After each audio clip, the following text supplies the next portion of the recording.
All right. Good afternoon. Welcome to the Amazing Showdown Q&A session.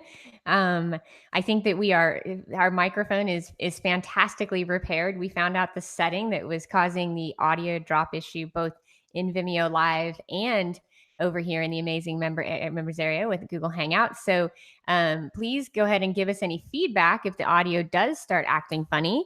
But as of right now, I'm pretty confident that the audio issue is resolved and you guys should hear me loud and clear. And we are ready to get started. So, Melissa, are you out there with me? I am. Hello, everyone. Welcome. Thanks for joining us this afternoon. And Robert, thank you for breaking down that question for me. I really appreciate it. Thank you so much. Yes, good to see you, Carolina. Good to see you, Robert. Glad to see all the usual Mavericks are in the class. Boy, they're getting it set up. Kathy and Julie. So good to see everybody here. Anne, Hosfield, good to see all you guys. David, let's do this. I know, right? There's always more to talk about when it comes to advertising. Trust me. It is my life. Yep. Okay, so let's. Jeremiah's here, Fanor's here, Gary's here. Nice. Here. Awesome. Good to see you, Fanor. Good to see you, Gary. Good. Yeah. So you guys let me know if this audio does anything funny, but I am convinced it's fixed. The tech guy showed me exactly what our issue was. It was in the MIDI settings. So my Mac was confused in terms of which microphone to hand off, and it was buffering and trying to kind of juggle the internal microphone with the external one, and it was MIDI settings. So if you're ever on a microphone, go look at those settings because it caused me about 5 weeks of grief. Rayanne, good to see you. Yes, so let's go and get started with the questions. Melissa, what's the first question today? Okay, from Act 2, it says, search term mining question regarding when you say do it fast. You also said every month. How does fast apply here if you're doing it every month? If not, should you do the mining more frequently? And what do you mean by you say do it fast? What I mean by do it fast is analyze, make decisions, and take action. You would be surprised how many people look at their campaigns and then don't do anything, right? Because they don't know exactly what to do with the data or how to make it actionable or how to take the next step forward, whether that's the research phase or the analysis phase. When a campaign goes live and you're in the market and you're communicating with the algorithm and you're dealing with your competition, it's just so important from a competitive standpoint that you're making, not just analyzing the data or looking at it, but actually making decisions because you know what to see in that data, what to look for, and then letting those decisions inform your action. So you're actually putting new keywords in the campaigns, adjusting your settings, lowering your cost per click, pausing things that aren't working. It really is the whole feedback loop and understanding what you need to do with the data and knowing all three of the processes, what to analyze, what to edit, how to make your decisions, and then how to change things.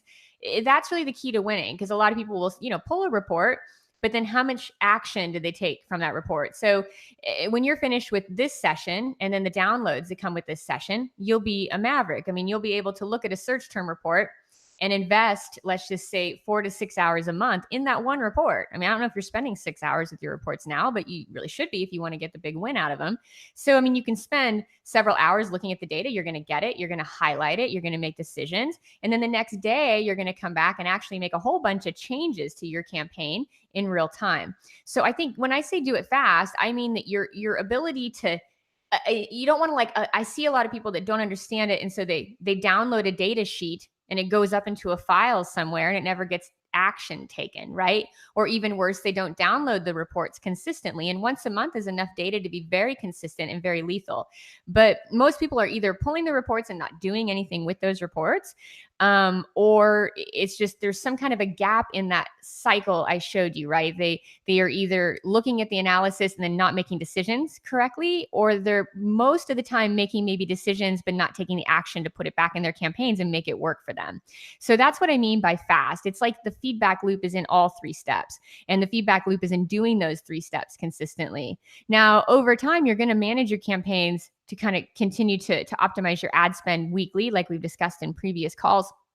But more importantly, the search terms you only need once a month, but that once a month is very consistent, and it will have big wins for you and your campaigns.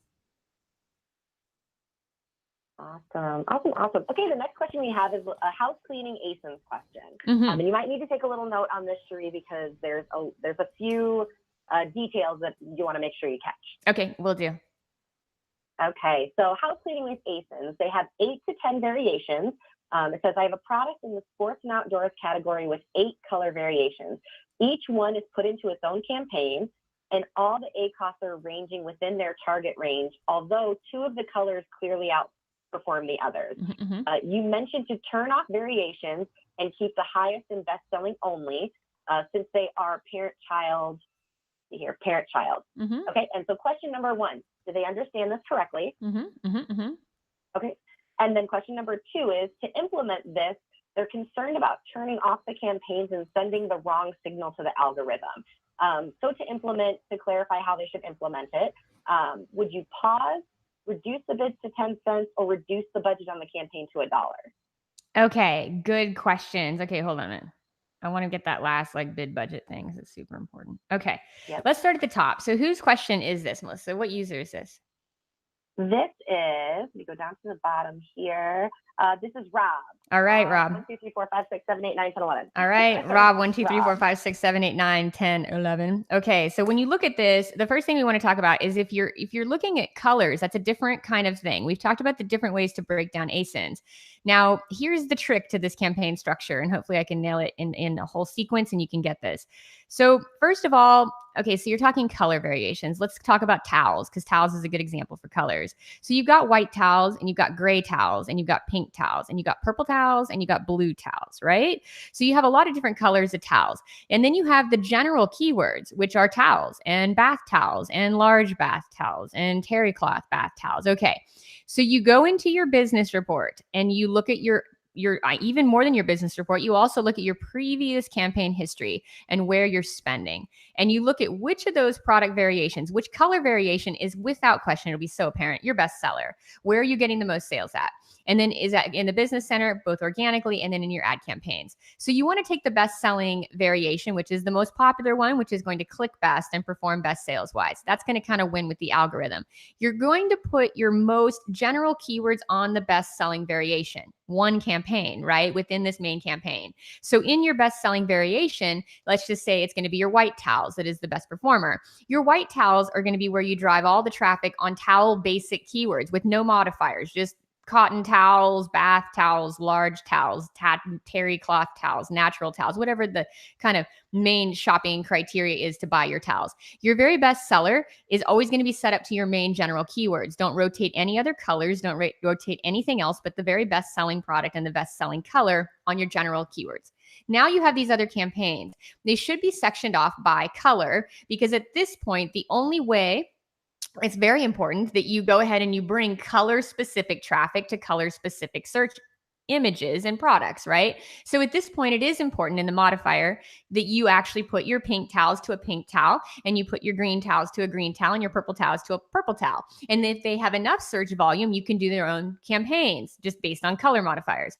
Or you can go ahead and bring those up into their own ad groups. But regardless of the ACOS or the performance, as long as the ACOS isn't crazy, you want to be running those specific color variations, the modifier that actually indicates that the buyer only wants to buy something pink or blue or green, to the image that actually matches their search. And then you're going to get incredibly better performance, better click-throughs, and you're going to scoop up the shoppers that want to buy towels in that color. So it's important that you have both. If you have a color variation and it has significant search volume and demand based on the keyword numbers and in your campaign numbers, you don't want to overlook those color variations. What you don't want to do is take your general keywords like cotton towel and bring it to all color variations, because at that point, they just want to see your best-selling cotton towel.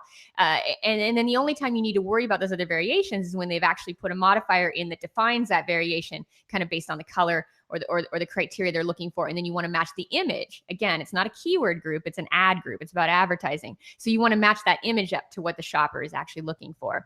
So hopefully that explains how those campaigns should be structured. And I think the big takeaway there is that your general keywords that just describe towels would not go against all variations, only the best seller.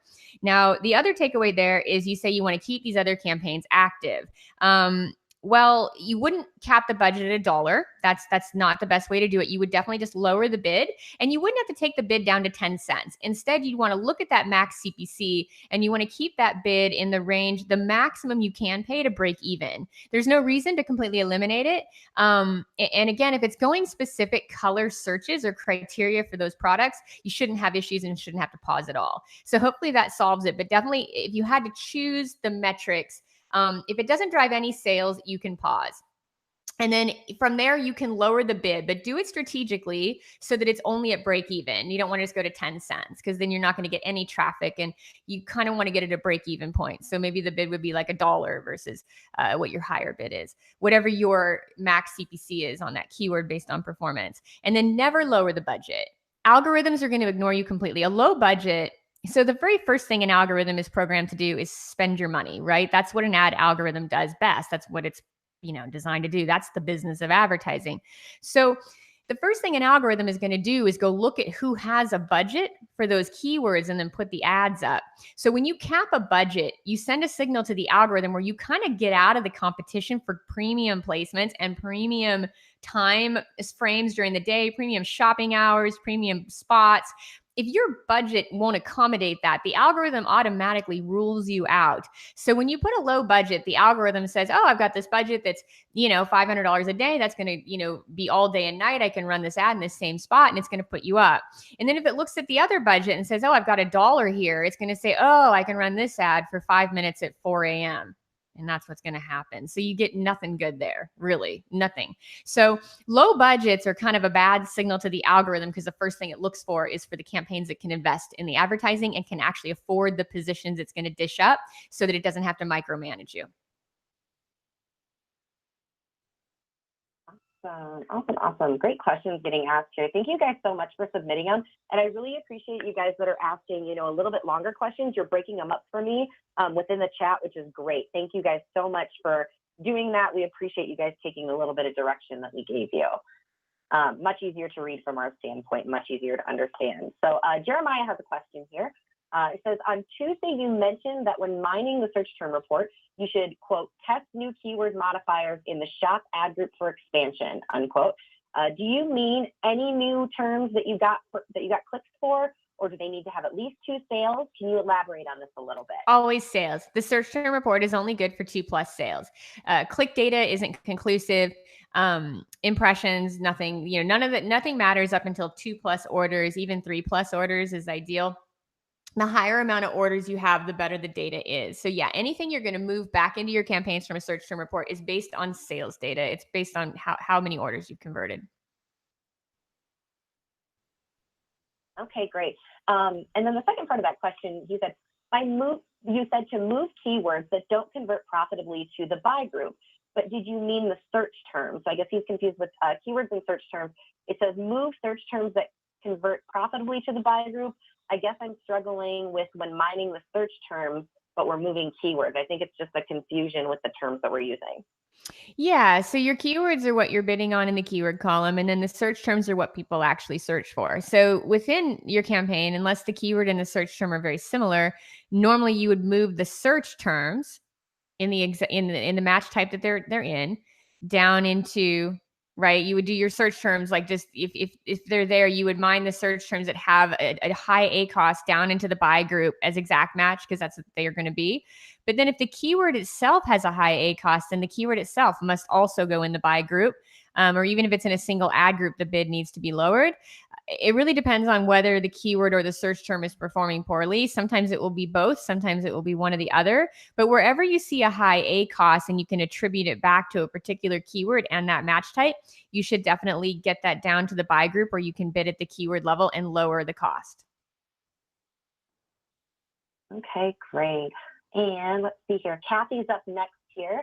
Kathy says, by looking at the data, I see some broad phrase that has the most sales, but also coming with a lot of search terms without any sales. So it's kind of 50-50. Should she make that a single ad or a single group? Say that one more time, Melissa. I'm taking notes. Okay, let's see here. By looking at data, I see some of her broad phrase has the most sales, but she's also coming in with a lot of search terms without any sales. So she's got about half the search terms coming in with sales and half without any sales. But she considering that a single ad group? No, you really just want the keywords that have the highest search volume that drive a lot of different variations as singles. The goal is not to put search terms as singles, only keywords. So keywords that are like, for example, a phrase match, if we were talking about The example like Levi's jeans, like skinny jeans would be broader phrase match, which allows the algorithm to match up tons of other skinny jean queries to that. So, skinny jeans, stretchy, skinny jeans, women, skinny jeans, tight. So you want phrase and broad match on the main keyword, but not on the search term. So you really want to pick the single phrases that have a lot of keyword demand, and you want to get those as separates. And then the search terms themselves go into a scale group, where they're just like separated by search term as exact match. So when you take a search term from that keyword report, you go ahead and you put it into the scale group. And you set an ad group level bid. So there's no keyword level bidding when a keyword is actually converting for you, right? The only time you set a keyword level bid is when that keyword has exceeded your budget. So when that keyword is losing money, you got to go cap it. You need to go in and put a bid on it that lowers how much you're willing to pay on it. But keywords that come in at your target A cost, those need to be scaled and expanded, right? Those need to be getting all the sales possible. So you send the algorithm a signal that says, man, I want every single sale that comes on this keyword because it's very profitable for me. I'm at break even and I'm acquiring new customers. So then you put your ad group level bid fairly high. You're bidding for rank, and you're not trying to micromanage the keywords in that scale group because they all have your target A cost. You've seen it in the report. You've only put them there because they're driving sales at your target A cost or below, and you know that they work and they perform and they sell. So at this point, you're in a much better situation to make those small bets and keep that bid high at the ad group level to get more rank out of all the keywords in that group. Okay, and talking about capping search terms and stuff, I'm just going to pull this one right off the top. Info says they're still confused on what you mean by an uncapped search term. How do you uncap a search term? Because they thought that every search term needs to have a bid number attached. No, only the only time you start to bid at the keyword level is when you get into the situation where those keywords are not profitable, but you still want sales history and you still want some traction with the algorithm. You want those keywords running, but you're not going to spend too much money on them. You're going to spend what you can afford based on conversion and your max CPA. Those have a keyword level bid. Everything in your account that is working, both single keywords, all of your search terms, those have ad group level bids, and you're bidding for rank. Going back to session one, the preview session one, bidding for rank. You're going to bid for rank on anything that converts to sales for you profitably. You don't set a keyword level bid on profitable keywords. There's no reason to do it because your max CPC, the first game that you need to win is getting the rank. So when you have a keyword that's profitable, when you uncap the bid, which means you bid whatever is required to bid above your competition, but your actual cost per click is significantly lower. Mine tends to be about 30% of what I bid, sometimes 20%. So if I bid $6, I pay $2. And the reason for that is the more you sell, the lower your cost per click becomes. And the better you rank, the more you sell. So you really, the first step to win is to say to the algorithm, I have a higher bid than my competitors. You have to outbid the competition to enter the game. So you don't really want to cap those bids when they're profitable, because in the end, if they're your profitable best-selling keywords, most likely your average cost on those keywords is going to be pretty low when you get to a good position. Awesome. And then M. Weber just wants to clarify. So in other words, exact search term doesn't belong in a single ad group. Only there's one instance, like I was talking to Devin yesterday, there's only one instance that would happen. And that is if you have a keyword as exact match that needs a little more bid optimization. It's in your scale group. It's driving, say, 400, 500, 50, even lower, 50 orders a month. And you can't seem to make that exact match come in with an open bid, like a bid for rank bid. Then you would, go ahead and kind of put it in its own group and manage that bid. But if that exact match search term is profitable for you, it stays in scale. With all the other keywords that are exact match, you're going to have a killer performance in that one ad group, and it's going to get you more sales kind of working collectively. The only keywords that are going to work well as singles are broad and phrase match that get massive exposure, right? Broad and phrase match, there's so many variations there that you're going to get more traffic on those. So broad and phrase match do well as singles because they get enough traffic and sales history to perform, where the exact match do better in a grouping I have found in scale. where they get maybe less search volume, but they get a lot of good sales conversion. So they work well as a group. That's just how I do my groupings. But the main thing for you to really get traction with single ad groups, unless that exact match is really driving a ton of sales, you're going to get better traction with broad and phrase match because they get more visibility and they drive higher numbers. Awesome. And then Info just wanted to also clarify, just so that he understands it correctly. When you say uncap, you mean just increase to a really high number. Yeah, and when I say high number, I don't mean just go in there and do it randomly or arbitrarily, right? Like, so when I say random number, you get into your you put that keyword in first. You want to put it in wherever it's going to kind of in that ad group, wherever, or even into the scale group, wherever your campaign is at. You get the keyword added to the ad group where it's going to live, and then Amazon's going to give you a suggested bid range. Right? Amazon's going to say, okay, this keyword, the bid range is 125 to 425. You want to start at the high end of that bid range, usually 20 to 40 cents above it. So you're going to say, okay, let's start at 445 or 465, right? If you want to be aggressive. And then you're going to give it a little bit of time, several hours, to see where your ad ranks manually on the search engine. Go to Amazon, look for the keyword, see if your product is showing up in those top 3 premium sponsored ad positions. And then you come back, and if it's not, then you'll increase your bid 40 cents, every couple hours. You'll keep checking. You can go quite a few bid increases over a day. If you still don't see rank, come back the next day, check again, do a few more increases. And you want to increase incrementally until you rank in the top position in the search results, and then you know that you're starting to move. Then you can kind of stay there and get some traffic, get some data over 7 to 10 days. And then from there, sometimes you can continue to kind of relower that bid depending on how much traction you get. But the main thing you want to do is get that rank. You want to keep increasing incrementally until you get to the position where you start to drive sales and you're at the top of the search results. You don't want to just go and put like a really high number to knock that out, because what you do is you telegraph your new bid out to other people bidding. So like you say in your bid range, okay, so you have a keyword in there and the bid range says, okay, it's $1 to 25 cents to $4 to 25 cents. And then you go in there thinking, okay, I just don't have time to bid for rank. I'm going to go ahead and put this bid at $18 because I just want to get rank.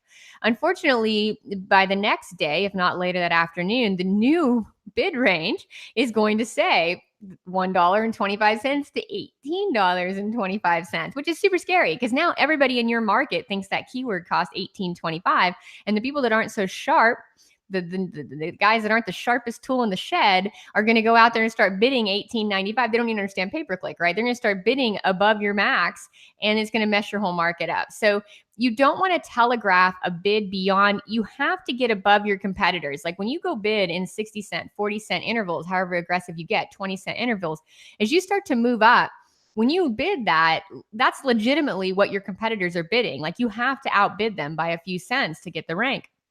So if you're going up incrementally, you're actually working within the market, even if you can't see it. But if you bounce too high, it just sends this signal back that will tell your competitors to bid higher, and it can create a bit of a nasty situation.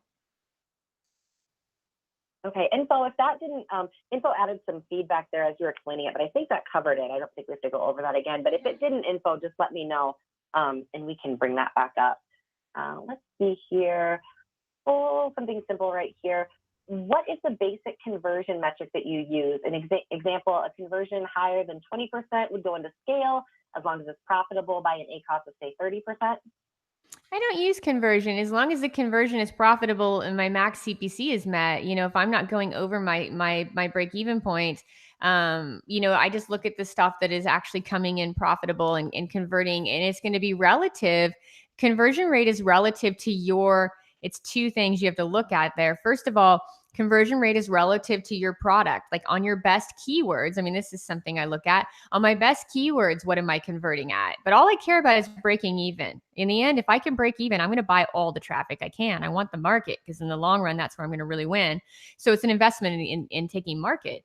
In a big marketplace, it's very lucrative. So I'm definitely coming after the market there. So I'm looking less at those numbers, but I am saying to myself, okay, on my best keywords, what's my conversion rate? And then I already know when I see a conversion rate above that, that it's probably not going to work for me because I already know what my optimum conversion rate is. So in the product that we talked about, on Tuesday, I was converting sales at about 30%, or every 3 to 4 clicks I was getting a sale. So I know that if a product comes in or a keyword comes in and it's taking me 7 clicks, or conversion rates are terrible, 10%, 15%, I know that's not going to work for me. But normally I'm just looking at that overall kind of, if it's in that average of the other keywords that I know work, and if the ACoS looks promising and the ACoS is below break even, I'm going to continue to bid on that. And then another quick note here on the topic of bidding for rank, you definitely, when it comes to your scale and your single ad groups, you're bidding at the ad group level, not the keyword level. So I just want to clarify that. Anything that you are trying to get the most traffic possible, the very best signal you can send is a higher bid at the ad group level, and the algorithm will just start to give you traction on all keywords in that group, whether it's a single keyword or a bunch of good scale keywords out of the search term report. Single or scale, you always are bidding at the ad group level on anything you want maximum traffic on. Awesome. And I think that actually answered a second question that was asked from Nipatech. I think I might be saying that wrong, but that was a question that they just asked. How does the algorithm, what's the difference with the algorithm when you set bids at campaign level versus keyword level? So I think that covers that too. Yeah, that is. And that's me. You're really focusing there on ad group level versus keyword. But yeah, ad group level, it opens it up, and it really just, again, like the more you give the algorithm the signal that you have money to spend, the more it pays attention to you. That's what it's looking for. Awesome. And then Christine wanted you to just clarify, bidding for rank at the keyword level is done in the single word browse and phrase ads, correct? No, it's done at the ad group level. So you bid ad group level, even if you only have one keyword in there.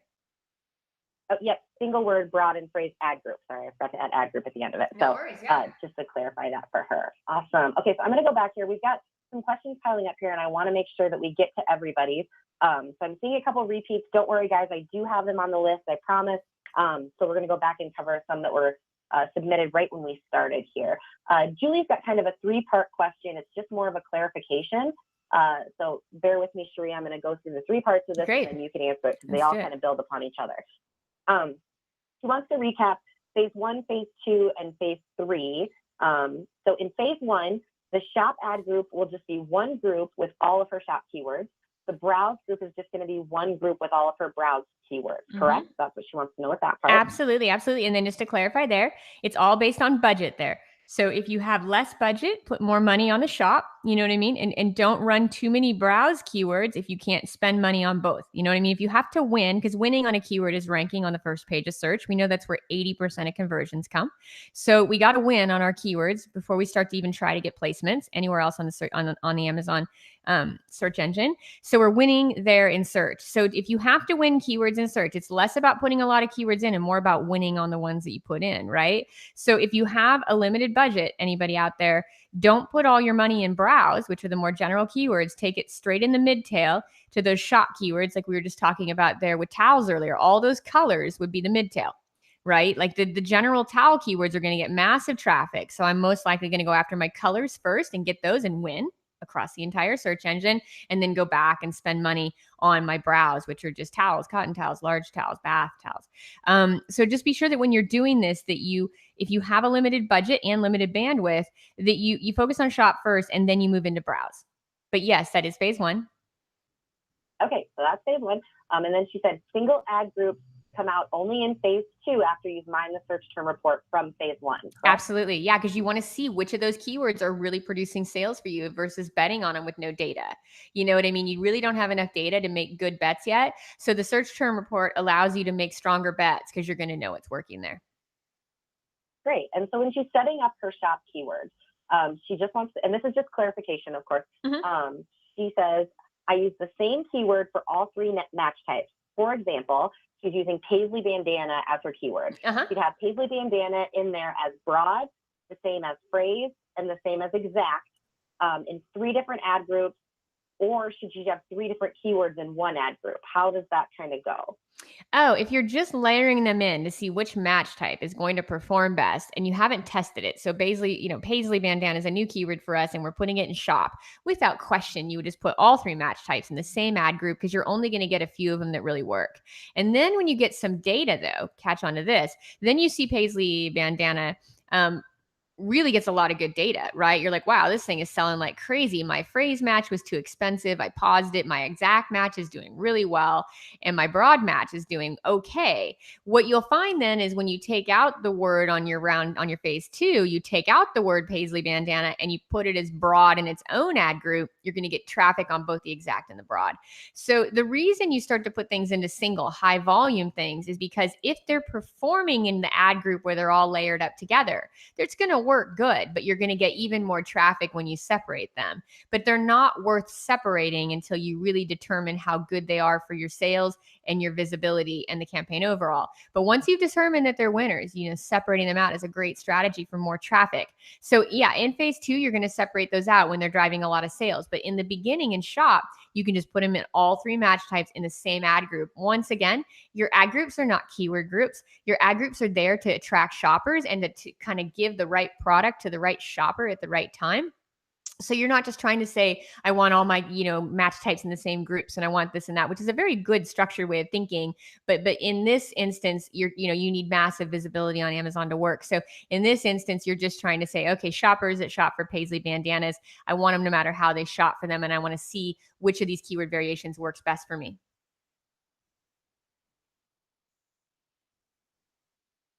Okay, great. And Robert's got a few questions here. That's where we're getting to next. Okay, so Robert says, I have a search term called winner. This search term makes sales and has been moved into scale as an exact match. Mm-hmm. Inside scale as exact match, it hits a CPC that's greater than my max CPC. However, when I look at all the results for the search term winner across all the ad groups in all the match types, it has a CPC under the max CPC.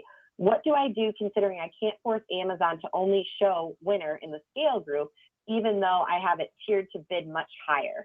Should I hold moving it to buy and collect more data?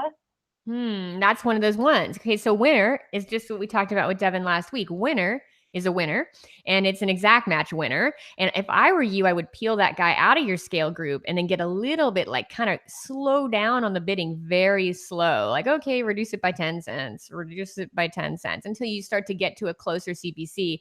But if I had a high volume keyword that was really crucial to my sales, it was a winner, I would probably peel it out and put it in its own group only because I'd want to manage my bid better on it. You know what I mean? I wouldn't want to be kind of ratcheting my bid down in the whole scale ad group. Like you're saying, you want those other keywords to keep performing.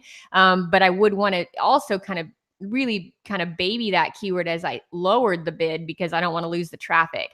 So yeah, that's a good instance with a lot of sales and a winning keyword and exact match that you would go ahead and peel it out into its own ad group and start to really experiment with lowering the CPC very incrementally until you get somewhere that makes sense. Okay, great. We'll go to the next part of this question. How often do you encounter a situation where 2 very similar variations of a search term convert vastly different? His example is black skinny jeans for women converts awesome, but women's black skinny jeans does not. Do you take them at black and white value, or do you give some wiggle room, having a gut feeling that these terms should convert somewhat similarly? And over time, how do you expect this data to smooth over a little bit? It's kind of funny because no, it is an interesting thing. It's such an interesting thing. Without question, variations of the same keyword will not always perform the same. In our minds, they should, the way the shopper looks, but they don't. And that could have a lot to do with the way they're sequencing those words. And also it could do with your match types, because as you start to put broad and phrase match on these variations, it really sends the algorithm signals to bring back different variations. So my answer on that is just take the one that's working and converting, go ahead and pause or move to buy the variation that's not doing so well. And I wouldn't really go any further than that. I would kind of really ride that winning variation, to the race and get it ranked and get it performing. And then I would take the stuff that's not working and I would kind of move it down. Okay. see here. It's probably more to do Okay. with match type. And if it isn't to do with match type, it's just one of those weird things that shoppers do funny things and they don't convert as well. Mm-hmm.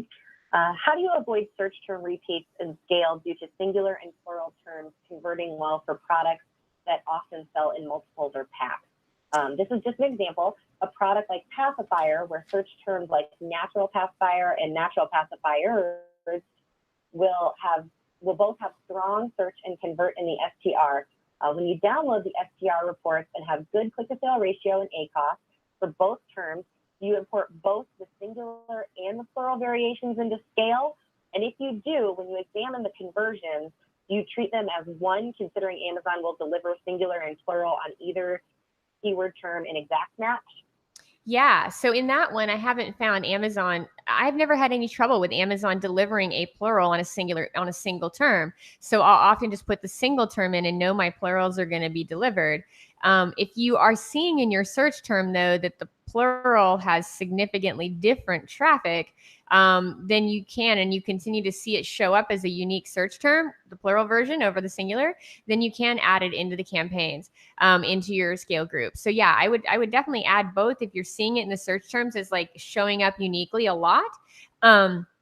Because of that difference in singular and plural shopping. But most of the time when I'm starting a new campaign and I'm just trying to get data, I don't want to cannibalize my data. So I will pick the keyword that I gets the most search volume in a keyword tool, and I'll put that in to test. Because again, I don't want to put singular and plural if I just take the one that's got the most traffic. But if it's coming out of the search term report, you're seeing sales on it, and it's a different variation, you should add that variation in as exact match. Because Amazon's definitely recognizing it a little bit differently, and it's being searched more than the other one, and for your product at least. Mm-hmm. Awesome. Oh, Rayanne wanted to share this little tidbit of information. She said, just a side FYI, further data that Amazon is here to say something we already knew. Today's stock price exceeded $2,000 per share for the first time ever. Yeah, it's next level, Rayanne. And just so you know, Amazon is their primary goal in the company is to take Google and Facebook in advertising. So yeah, it looks like we all made good bets on this one, right? Like when I did in 2016, there was no talk about Amazon advertising. And every year the business journals like Wall Street and, I read those things and all of a sudden I see a little bit coming out, 2017, lots of Amazon advertising, but 2018, Amazon advertising is all the deal in the business journal. So it's definitely their big focus. So we're going to get a lot out of the platform being in here early. Definitely. Do you know of any companies that track or any tools that track your ad rank over time on Amazon? I wish. No. No, we do all that manually. We really do. And I guarantee you, though, that's not going to be the case for any huge length of time. They've already improved the interface so much, just even in Q3. I have no question that with the new interface changes and everything they tell me inside of Seattle, that you're going to be able to see ad rank like you do in Google. So that's probably just a short window away of when you'll see your ad position and some kind of scoring metric. Because we don't see those things now, but they're going to add them. Awesome. Okay, so next question. If you have a browse ad group with a low CTR, getting 90% of total impressions in a campaign, but converting well when user eventually clicks, will it hurt a scale ad group that has a good CTR? If it has a low CTR and you're adding it to an ad group with a good CTR, and the conversion rate is only 10% of the total campaign impressions, is that going to hurt it to move to scale? No, it's not like Google. Anytime you move something that has good sales conversions, it's going to strengthen the whole group. Now, when you have a keyword that is like a big performer for you, you do want to get it into a single because it'll get the highest CTR single of any group. But without question, with Amazon, you get a lot of juice just for sales velocity and history. So you don't have any damaging point. The keywords that are getting sales for you profitably should be in scale because they should have a higher bid and they should have a higher rank. So without question, I would move that and not worry about the CTR. And I would be more focused on getting that sales that sales velocity up there in your scale group. Awesome. Okay, so let's see here. Last of Robert's questions here. Mm-hmm. A question about selling in packs or multiples. If you advertise a single quantity of something, mm-hmm. and a buyer clicks on the ad and purchases that instead of a multiple or a pack, which is a different child ASIN, Does the Amazon STR stats show the conversion in orders? If not, how do you account for the value in calculating a max CPC for the ad? Go with that one more time because I need to catch that one. Go again. Okay, yeah. A question about selling in multiples or packs. If you advertise a single quantity of something and the buyer clicks on the ad and instead purchases a multiple or a pack, so they've advertised the single, but when they click the ad, they ended up with a multiple or a pack that's you're not going to see that at all. Like you'll see that in other reports, but you're not going to see that on your front end. So that's what I mean by the brand halo effect and some of that stuff that people are so like with their piggy bank, like hanging on to their ACOS when it's like, I've seen campaign metrics from the inside of Amazon delivered to me on accounts, and it's mind blowing on those child parent ASINs. So if you're bidding on the single ASIN, right, the single ASIN in your search term report, that's not other report, in your search term report, you're bidding on the single ASIN. By all standards, every bit of traffic is just simply a one-click attribution to that ASIN that you're advertising. It's not accounting for the other ASIN purchases on that page that have resulted from that click. You have no way to track it and no way to see it, at least not in the search term data. So, when we get into reporting during optimization, we could talk about some advanced ways that you could possibly get some insights into that. But even so, there's a brand halo effect. So what I mean by brand halo is that people go to the first ASIN and then they self-select and buy another pack. And those sales could be coming from your advertising. It's very likely they are. So you definitely want to pay attention to that in terms of, you don't want to give yourself too much room. You want to keep your profitability tight and be bidding just, exactly what you can break even on. But just know that there is a little bit of extra going on there that you can take advantage of. Okay, awesome. Hopefully, Robert, I think we got to all of your questions there. He's kind of good questions, Robert. You are doing. Yeah, I love it when people are doing. That's the reason we're in this class. The whole Q&A is so that you guys can do, because that's when the market's won. Kathy's up next. Yeah, Kathy's got a question here. You said search terms with 2+ orders, they moved to scale 2+. What do we do with those only one sale? What do they do with the ones that only have one sale? She's wondering because that's accounting for about 80% of what they're doing. That's awesome. That just means you're kind of new to doing this and analyzing it. You do nothing with those, but they're going to get some traction over time. So without question, those 1 sales are going to turn into 2 sales and 3 sales and 5 sales and 10 sales and 100 sales. So they're going to grow over time. So while they're still at 1 sale, it's just not enough data. And the reason for that is because, it's just never enough data, 1 sale in any platform. But the real reason in Amazon is it takes so few clicks to get a sale. So for all you mavericks on the trail out there like Rob that are Google savvy, boy, it only takes 3 to 4 clicks in Amazon to get a sale. When you're over in Google, it can take you 80 clicks to get a sale, right? So when you're talking 3 to 4 clicks, 3 to 4 clicks isn't enough data to tell anything. Someone doing something 3 to 4 times, that's so not conclusive. They'll do it again, right? So you really need more data. So because Amazon's click to sale ratio is so low in the sense that people click, buy, click, buy, you need more data to make good decisions and have a conclusive idea, or at least somewhat conclusive idea that people are likely to do that again, right? Because that's how the data is meaningful to you and profitable. So you really want to, you can't do much with a 1+ order. You just have to let it be, and it's gonna get traction. It's gonna become, probably by next month, a lot of them will be 2s and 3s. I'm sure of it. I mean, it's absolutely just going to keep snowballing. Great. Carolina, heads up, Carolina. I've got your question. You are up next. Yes. And Carolina, I've read your question too. I've read your question too, Carolina. I need to think it through because it's kind of specific, but I'm reading it and I've actually have a market similar to that. So I got to kind of figure out how to put that together. But I've been reading your question too. Do you want me to read that one? You want to go to the next one? Yeah, let's go ahead and read it because it was there from last time too. It's a very product specific, but don't read her. Well, I mean, I guess it's like, yeah, like just go ahead and I think we can read it because it's not about her product. She's telling you what category she's in. So she posted it. She wants us to read it. Correct, Carolina? Will you give us a conclusive feedback here that you want us to read the question as you typed it about the category and what kind of category you're in and what you're doing? Go ahead and let us know that. We'll move on to the next question and come back to it after we get your feedback. Definitely. What to do with data out, or what should they do with data out of the auto campaigns that are producing sales? Do you move them to the manual as exact match in the scale group? Yes. Okay. So this is it. Your auto campaigns are going to give you 2 key points of data. The most valuable data you're going to get are the ASINs, right? So when you get an auto campaign list, you put your auto in a separate, kind of group from your manual results. And then when you sort the auto, you're going to see there's keywords. Your auto is going to deliver some different keywords. And then you're going to see the auto is going to deliver some ASINs, right? And you're going to see most of your traffic came off of ASINs.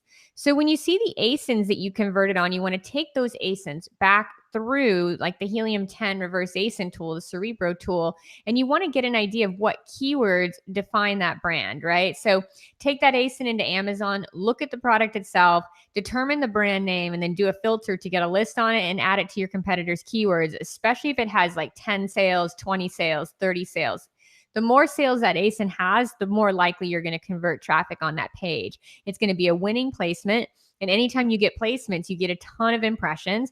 Anytime you get a ton of impressions, as you know, it kind of fuels this top of search conversion. So definitely you want to use the ASINs to get the brand names from the ASINs that convert from you. So it's kind of like a 3-step process. You get the ASIN in the auto that has a lot of sales. You go to Amazon.com, you look at the product, you figure out the brand, you take it into Cerebro, and then you brand filter that down as a reverse ASIN and determine what are the main brand keywords driving sales to that listing. And you get yourself ranked on that listing that way. So, and it's really going to work because if you're already getting auto placement and then you go bid on the keywords, Amazon's already showing that it thinks you're relevant. By putting your ad on that page as an auto ASIN, Amazon's already telling you that when I look at this product, this is where I'd put it.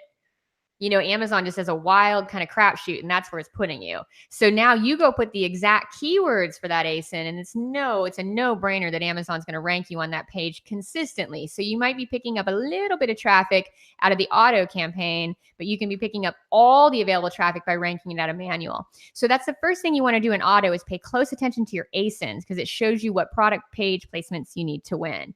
Then the next thing is keywords. So if you see keywords in the auto campaign that has significant sales, from there, you should look for ones that are kind of unique seeds or unique variations that you're not bidding on in shop or browse or even singles.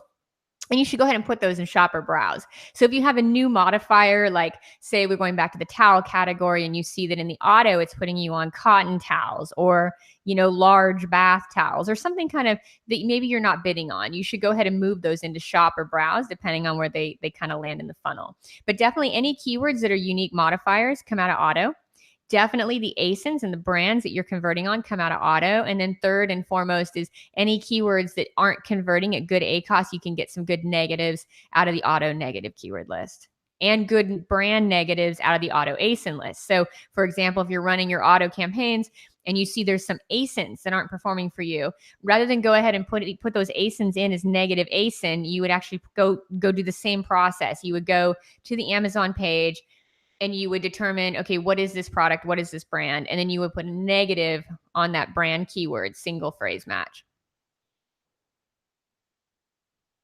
Awesome. And Carolina has given us the okay to read her question as is. So that's what we're going to do next. Okay, let's do it. All right. It says, I'm in a baby niche category, and the word she report shows me mostly, quote, baby shower and, quote, baby registry browse keywords with super high volume. These have much more than her seed keywords, and for which she cannot find modifiers to add that describe her product in the Helium 10 tool. What should she do? Oh, I have a trick for you, Carolina. Okay, so read it back to me again because I want to catch those exact keywords that she found. Yep. Okay, so it says, I'm in a baby niche category, and the word tree report shows her mostly, quote, baby shower. That phrase, baby shower, and baby registry, browse keywords with super high volume. Volume is much more than her seed keyword. It looks like she can't find modifiers to add that describe her product in the Helium 10 tool. No. Okay, so this can easily happen, and this is an instance where this is really valuable. So one, the word tree report is valuable to show you that the majority of traffic organically coming to those pages are from baby shower and baby registry shoppers. Super good to know. And then you probably could assume from there that it's probably kind of like baby gift. There's probably a few other keyword variations you're going to find there. So now I want you to go to a tool, and everyone should write this down. And again, there's no guide to this because we're just talking in a Q&A session, but write it down. It's not complex. Go to a tool called Yasiv. It's www.yasiv.com. And Melissa, will you proof that URL for me to make sure I'm giving it right? And will you type it in for everybody to see? www, and I think you You're- can set your settings where everyone sees it. www.yasiv.com. Look at that right now. Oh, it's going to ask you if you're a robot, of course. Okay, she's going to check it out. Okay, so here's what you're going to do. So you're going to be looking here. You're going to, okay, this is a phase 2 strategy for you, Carolina. It's not your phase 1 strategy, but your phase 2 strategy, when it comes to product placement, this is where you really need to go deep, because it is true that most of your shoppers are going to be out of these categories, right? Okay, so what you're going to find in phase 2, after you've got to get those main keywords though, right? Like you've got to win on those keywords that define the product. That's like the first goal. Once you've won on those keywords, you could get extra volume by, first of all, going to your Amazon page for your product and then looking at what is frequently bought together and then at what customers also bought, right? And then you would go ahead and use like your Helium 10 browser installation, the browser tool that we've been going through, the X tool, the X-ray. And you're going to want to go ahead and do a quick search for baby shower and then go ahead and pull all the top selling products under baby shower. And then do another search through Helium 10 for baby registry and pull all the top performing ASINs from baby registry. Okay. So now you can do this awesome tool to kind of verify how people are buying, right? So you can go into www.yasif.com.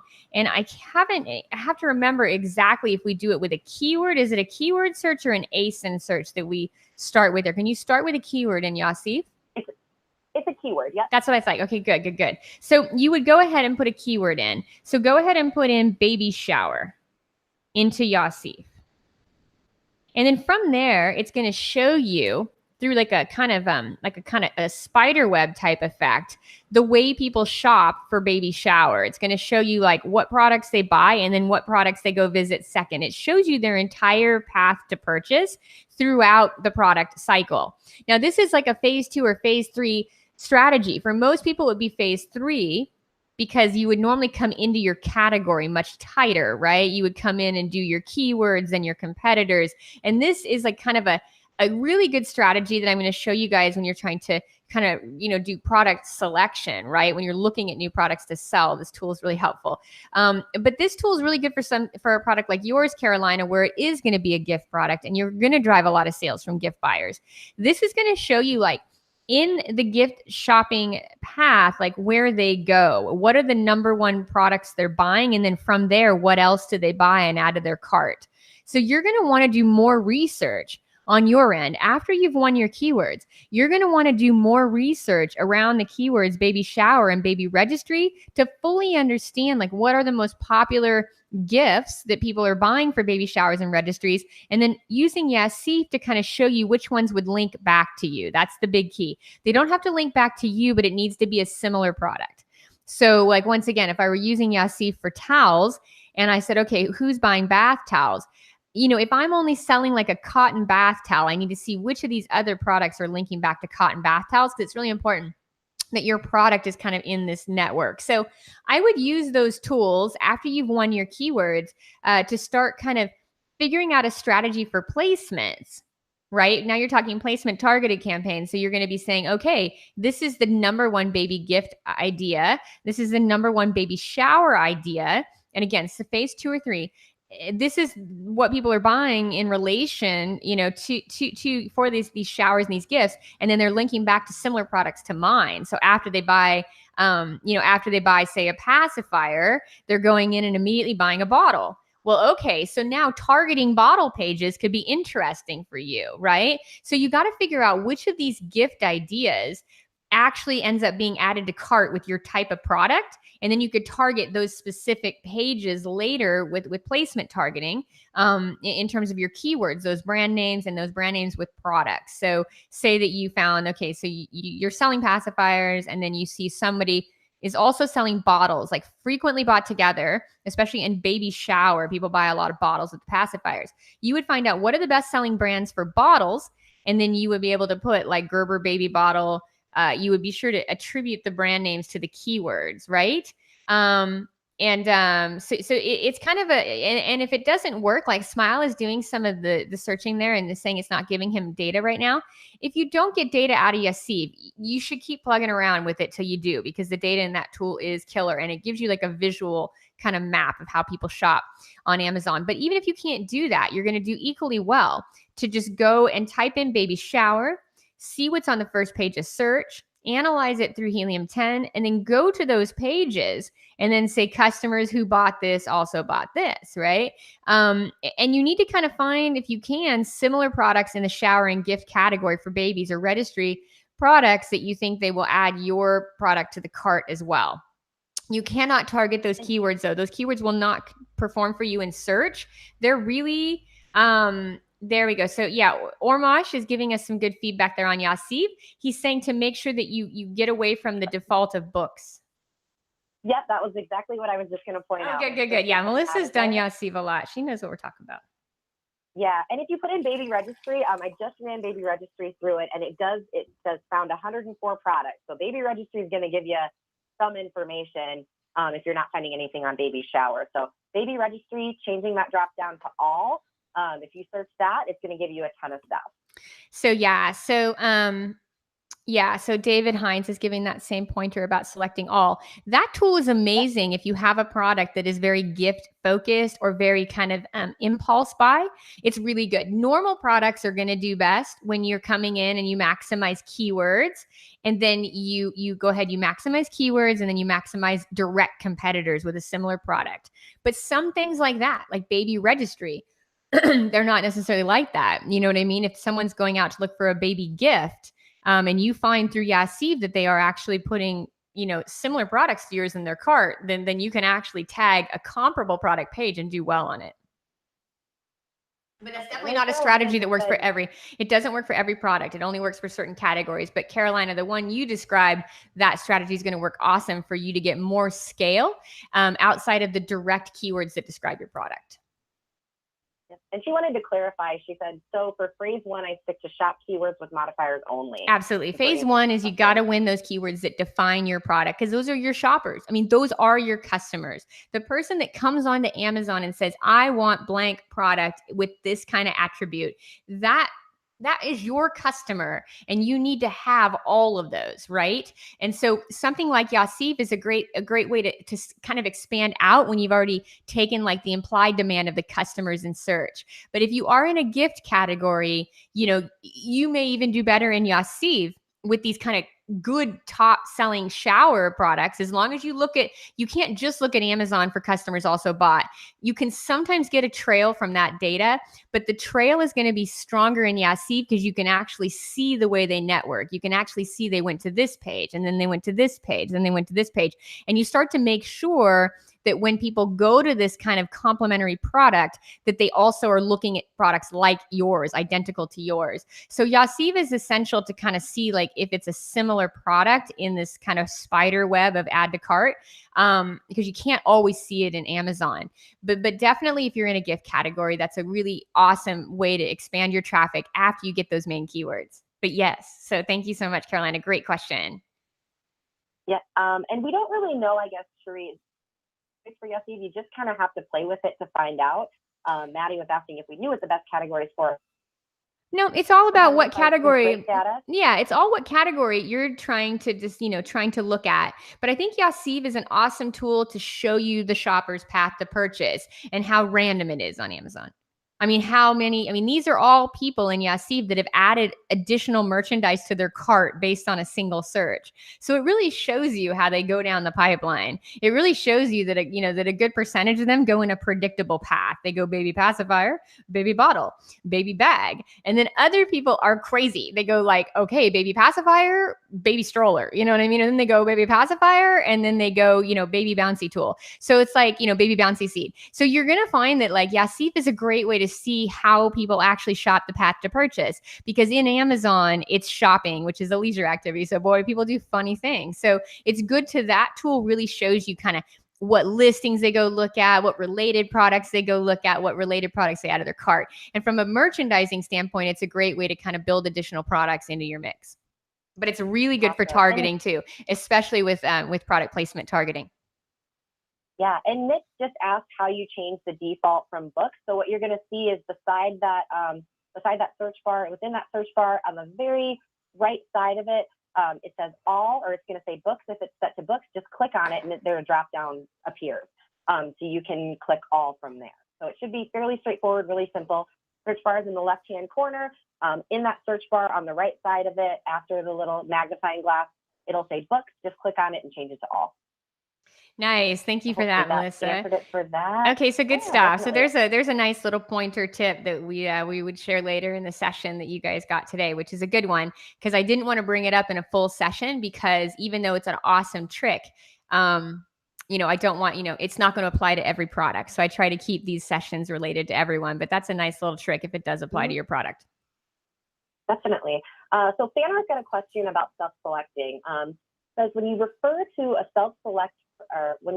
self-selected product variation when a customer is shopping, that is, say, a light and medium version. So there's two different versions of the product, and you only advertise one variation.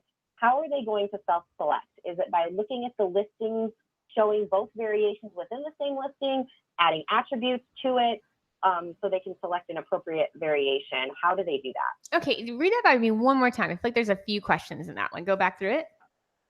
Okay. I'll try to read it word for word, but it seems like there's a couple of little missing grammar things. When you refer to a self-select product variation, when a customer is shopping that has let's say, a light and a medium version, and you advertise only one variation, how are they going to self-select? Is it by looking at the listing that shows both the variations in the same listing or adding it to the other attributes? No, it's having both products. That's a very important thing for advertising on Amazon. This is like one of those like golden like dunk shots. Having both products on the same parent-child relationship is going to make your advertising so much more profitable. Because think about it this way. Amazon, of course, loves for you to spend money, as all businesses do. But Amazon's going to say to you, okay, you have product A, you have product B. If they're on separate pages and they're the identical product, but just kind of a slight variance of them, they're going to make you bid on the same keywords to get traction to both those pages. You're not going to be able to buy one keyword set and then get people to multiple pages. You can, but they don't work very well. So what you're going to be doing with this, which is a much more effective strategy, is they look for that main keyword. You invest in it once, right? You invest in that keyword one time on the main seeds, and then they automatically go to the page, and then they're just going to click the little buttons. Again, Amazon shoppers are very savvy, including myself, at shopping on Amazon. They're going to look for the different pack size. They're going to look for the different color and size variations. They know how to shop those pages. So when you do the both variations on the same page, they're just going to go ahead and select visually which one they want. So you're going to bring them to the best seller, and then they're naturally going to say, oh, I kind of like this other variation better. And if that's what they like better, they're going to buy it. But they're going to be brought there by one general keyword that you've invested in. So that's a really good way to do it, is the parent-child relationship if they're similar. Now, from another standpoint, if you're doing just organic optimization on the back-end search terms, which we have a few questions about those we'll cover today, on the back-end search terms, you definitely want to be sure that you differentiate in the other attributes, the attributes of each product, right? In its own child variation backend, you want to make sure that in the attributes section, you're being specific. So that way, organically, you're showing up correctly. But at the end of the day, when it comes to paid traffic, the more general keywords are going to convert better if you have, if people can self-select on the page versus buying keyword traffic for 2 pages. It doubles up your budget, but it doesn't double up your conversions, if that makes sense. So you spend twice as much for the same sales. So again, the child-parent relationship is really good for advertising. Awesome. Okay, Nick says, my product is a set of 4 items, and all of my competitors have 12 pieces or 2-piece sets. Is it okay that they're not the same product? So he's got a set of 4. For competitors are sets of 12 and 2. Are those competitors okay to use? I don't think that's a big issue, as long as I don't know what the product is and how the shopper normally uses it. If he would be more inclined to use it as a 4-pack, then it's going to be fine. And as long as your pricing is competitive, it's not a big deal. But if you have a 4-pack, sell the 4-pack. Sometimes you got to do that. Kind of like we got to the first 4 classes of the session with, no microphone. So sometimes when you got to go what you got to go with. So I would say if you have a 4-pack, sell it.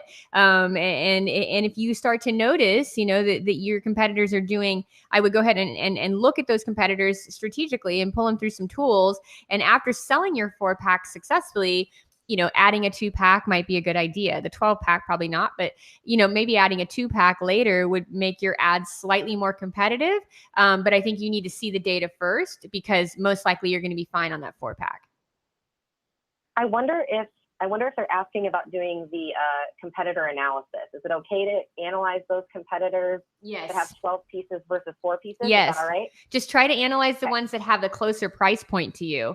That's going to be helpful, because, but you should analyze anything that looks like your product, because it just shows, especially in the keyword cycle, because when they're looking at keywords to define your product, how they modify it, whether they want it, they want plastic, they want wood, they want stainless steel, they want tight, they want, skinny, they want boot cut. When they start to kind of identify like coffee, ground, and whole bean, when they start to put those keywords in, it doesn't matter if it's a 2-pack, a 4-pack, or a 12-pack, those modifiers are going to be identical. However, they're defining those keywords and defining what their search criteria is going to apply regardless of your pack size. So I would think that's a great idea to look at that regardless of pack size. Okay, great. Lure VIP is back. Lure VIP, thank you so much for your positive feedback. We did receive that. You guys always have been so positive. I'm seriously loving this class. And the first weeks were so stressful for me. And I'm sure they were more stressful for you guys. But I'm loving this class. And I was just thinking that as I was watching all the questions come in. I always love in my classes when at the end of the day, like the Mavericks are always there. And those are always the ones, like if you saw testimonials for this course, those are the ones that get the results at the end. So I already know you're going to get results. So I love to be, or I already know a lot of you are getting results, and you're going to get more results. So I love to see you guys here in class. It really makes it all worth it, because it's a lot of work, but it's really worth it when I see familiar faces and I know people are really working through this stuff. Definitely. So Lyra VIP is asking, what's the purpose of your own brand keywords? Because someone already has a preference in searches for your brand name in the organic listing. Let's see here. Hold on. Let me see if this is worded correctly. Okay, I'll just read it word for word then. What's the purpose of your own brand keywords? Because if someone already has a preference in searches for your brand name, your organic listing would appear anyway, right? So why pay for a sponsored ad for your brand if they can search and click on your organic listing without it costing you? Because people are just learning about your brand. Unless you're Coca-Cola or Budweiser or Mercedes-Benz, people don't know your brand as well as you think they know your brand. And unless you're running like multiple TV spots and you're doing like a Procter and Gamble type campaign, or like a Dollar Shave Club campaign. I'm sure you guys saw those guys take over the world before they sold for billions. I mean, if you're running ads all over the internet for your product, then it's very likely they know your brand. But there's 3 reasons that you cannot tinker with this in advertising. First of all, you're thinking with your piggy bank and not the train, right? This is a massive, massive safe that you need to blow here. So please put the piggy bank away, because this is a big deal. So at the end of the day, you're here to capitalize on this, and your brand keyword searches are going to cost you like 5% ACoS. First and foremost. So out of your piggy bank, I mean, it's 5% of the total sale price to guarantee brand orders at scale. Second is, this is Amazon, and all of your competitors are going to bid and rank on your brand keywords without question. So now you're going to concede those positions to your fiercest competitors who want to take your traffic. I personally wouldn't do that on my worst day or my best day. Would I give a competitor an inch of ground in my territory? So if it's my brand, I'm going to protect it. So there's no chance that any competitor is going to take a top ad position on my brand keywords and possibly even divert a single customer in a given day. It's a customer, it's mine, you cannot have it. So that's the second thing, is you cannot give up those positions, because if you don't take them, your competitors will. First and foremost is they're cheap. They're dirt cheap. I'm talking 5%. They're not going to kill you. They're not going to break your budget. And then third and most important is that you're making a guaranteed bet. These keywords convert for you. These keywords are what build your brand. You have to bet strong on them, and you bet all the time, right? And then on the flip side of that, it really is one of those things that if your brand is not Budweiser or your brand is not Coca-Cola, it's questionable how well the shopper knows it. The shopper may not have as much preference for your brand as you think. They may be going in and saying, hey, I saw this picture of this pretty girl brand. I'm going to go put this in. And they might not even spell it right. And then they might not be so sold on your brand that they don't click on a competitor. So unless your brand is like, and even just so you know, Budweiser and Coca-Cola bid on their brand names. Target, campaigns I've actually run like Target, they bid on their brand names. So without question, no matter how big your brand is, you're going to bid on those names. And so it's just very important to keep in mind that the shopper probably doesn't know your brand or isn't as loyal to your brand as you might think. So 3 reasons that you really want to lock that down is just for all good kind of protective, good reasons in Amazon. Lock it down. All right. Okay. Smile, thank you again so much for the positive feedback. Yes. Always have positive feedback. Oh, and Carolina and Robert, thank you guys all so much. And Rayanne, thank you so much. For sure. Okay, so just going through the list here, we're just going to get to everybody's questions, which is awesome. You guys are submitting the best stuff today. Thank you so much. Let's see here. I thought I saw some questions. I'm not sorry, Melissa. Did we get questions from Love? I know Love is in here somewhere. Did we get questions from her? From Lure VIP? Yeah, Lure VIP. Yes. Yeah, that was what you just answered. Okay, good. Glad to hear it. Because I know that she's like riding hard on the trail, kind of trying to figure it all out as she goes. For sure. Hopfield's question's up next. Says, I'm 5 times past the top amount Amazon suggests for my primary keyword bids. And I'm jumping between page 1 and 3. Is this unusual? One more time. Okay, says I'm 5 times past the top of Amazon suggested bid amount for the primary keyword bid. And it says he's jumping between page 1 and 3. Is this unusual? Well, you need to hold a little bit at that key. I know that bid is not ideal, and it's definitely not ideal if you aren't ranking in the number 1 spot, but you need to hold that for a few days and see what the sales conversions and the ACoS look like. Because it does seem a lot that you've got a 5x price there, but at the same time, you may not have been in a position to actually convert enough sales to get it to kind of to work for you. And you may have a market where your competitors are just fierce and bidding really high. So I'd let that run and see what kind of traffic you can get and what kind of traction you can get before I would think about ratcheting it down. And I wouldn't put it up anymore either. If you're already at 5x, you probably need to get some sales history there, because I'm going to assume you're light on sales history. Anytime you're light on sales history, you don't get that golden piece of the formula when the algorithm is giving you cost. So your bid, your ad rank, of course, is calculated by sales history up against your max bid. So if you're just max bidding, but the sales history isn't backing it up, you know what I mean? It's kind of like writing checks that you can't cash. You need that sales history to back it up. So I would give it a little time to get a little more sales history before I got any more aggressive. And I'd want to see what the ACoS and if I was close to break even on it. Okay. And we've got another question from Carolina here. She says, between moving a keyword from scale into its own single ad group to bid for rank, should there be a 30-day report in between? So should wait 30 days to get that traction and get that data? Yeah. So she's saying 30 days before moving it? Yeah. Yes. I always wait to the STR. I do just once a month. You're going to see so many keywords. You're going to move them around over time. It's just going to become like seriously just part of your workflow. I would wait till the 30-day report came in. Okay, great. And we got a question for Smile about Helium 10. Do we need to pay attention to competing products and CPR total giveaways in the Helium 10 report? He says, I've noticed these numbers can be very large. It intimidates him thinking that he has to compete with these other competitors. Yeah, that's just they're showing you the numbers that you'd have to drop in terms of just running on sales velocity alone. So if you're running a giveaway, those numbers are accurate. They're showing you like to get as many units sold as your nearest competitors and start to push past them in velocity. Velocity is total units sold consistently over time. So sales velocity has more to do with volume and speed and how much you're selling. Now, sales history, this is the big win in this, is sales history does not have to do with that. So it used to be in like say 2017, 2016, early 2017, all of 2016, sales velocity was about all you could work with, which is why everyone was doing so well with like just launch strategies that pushed sales.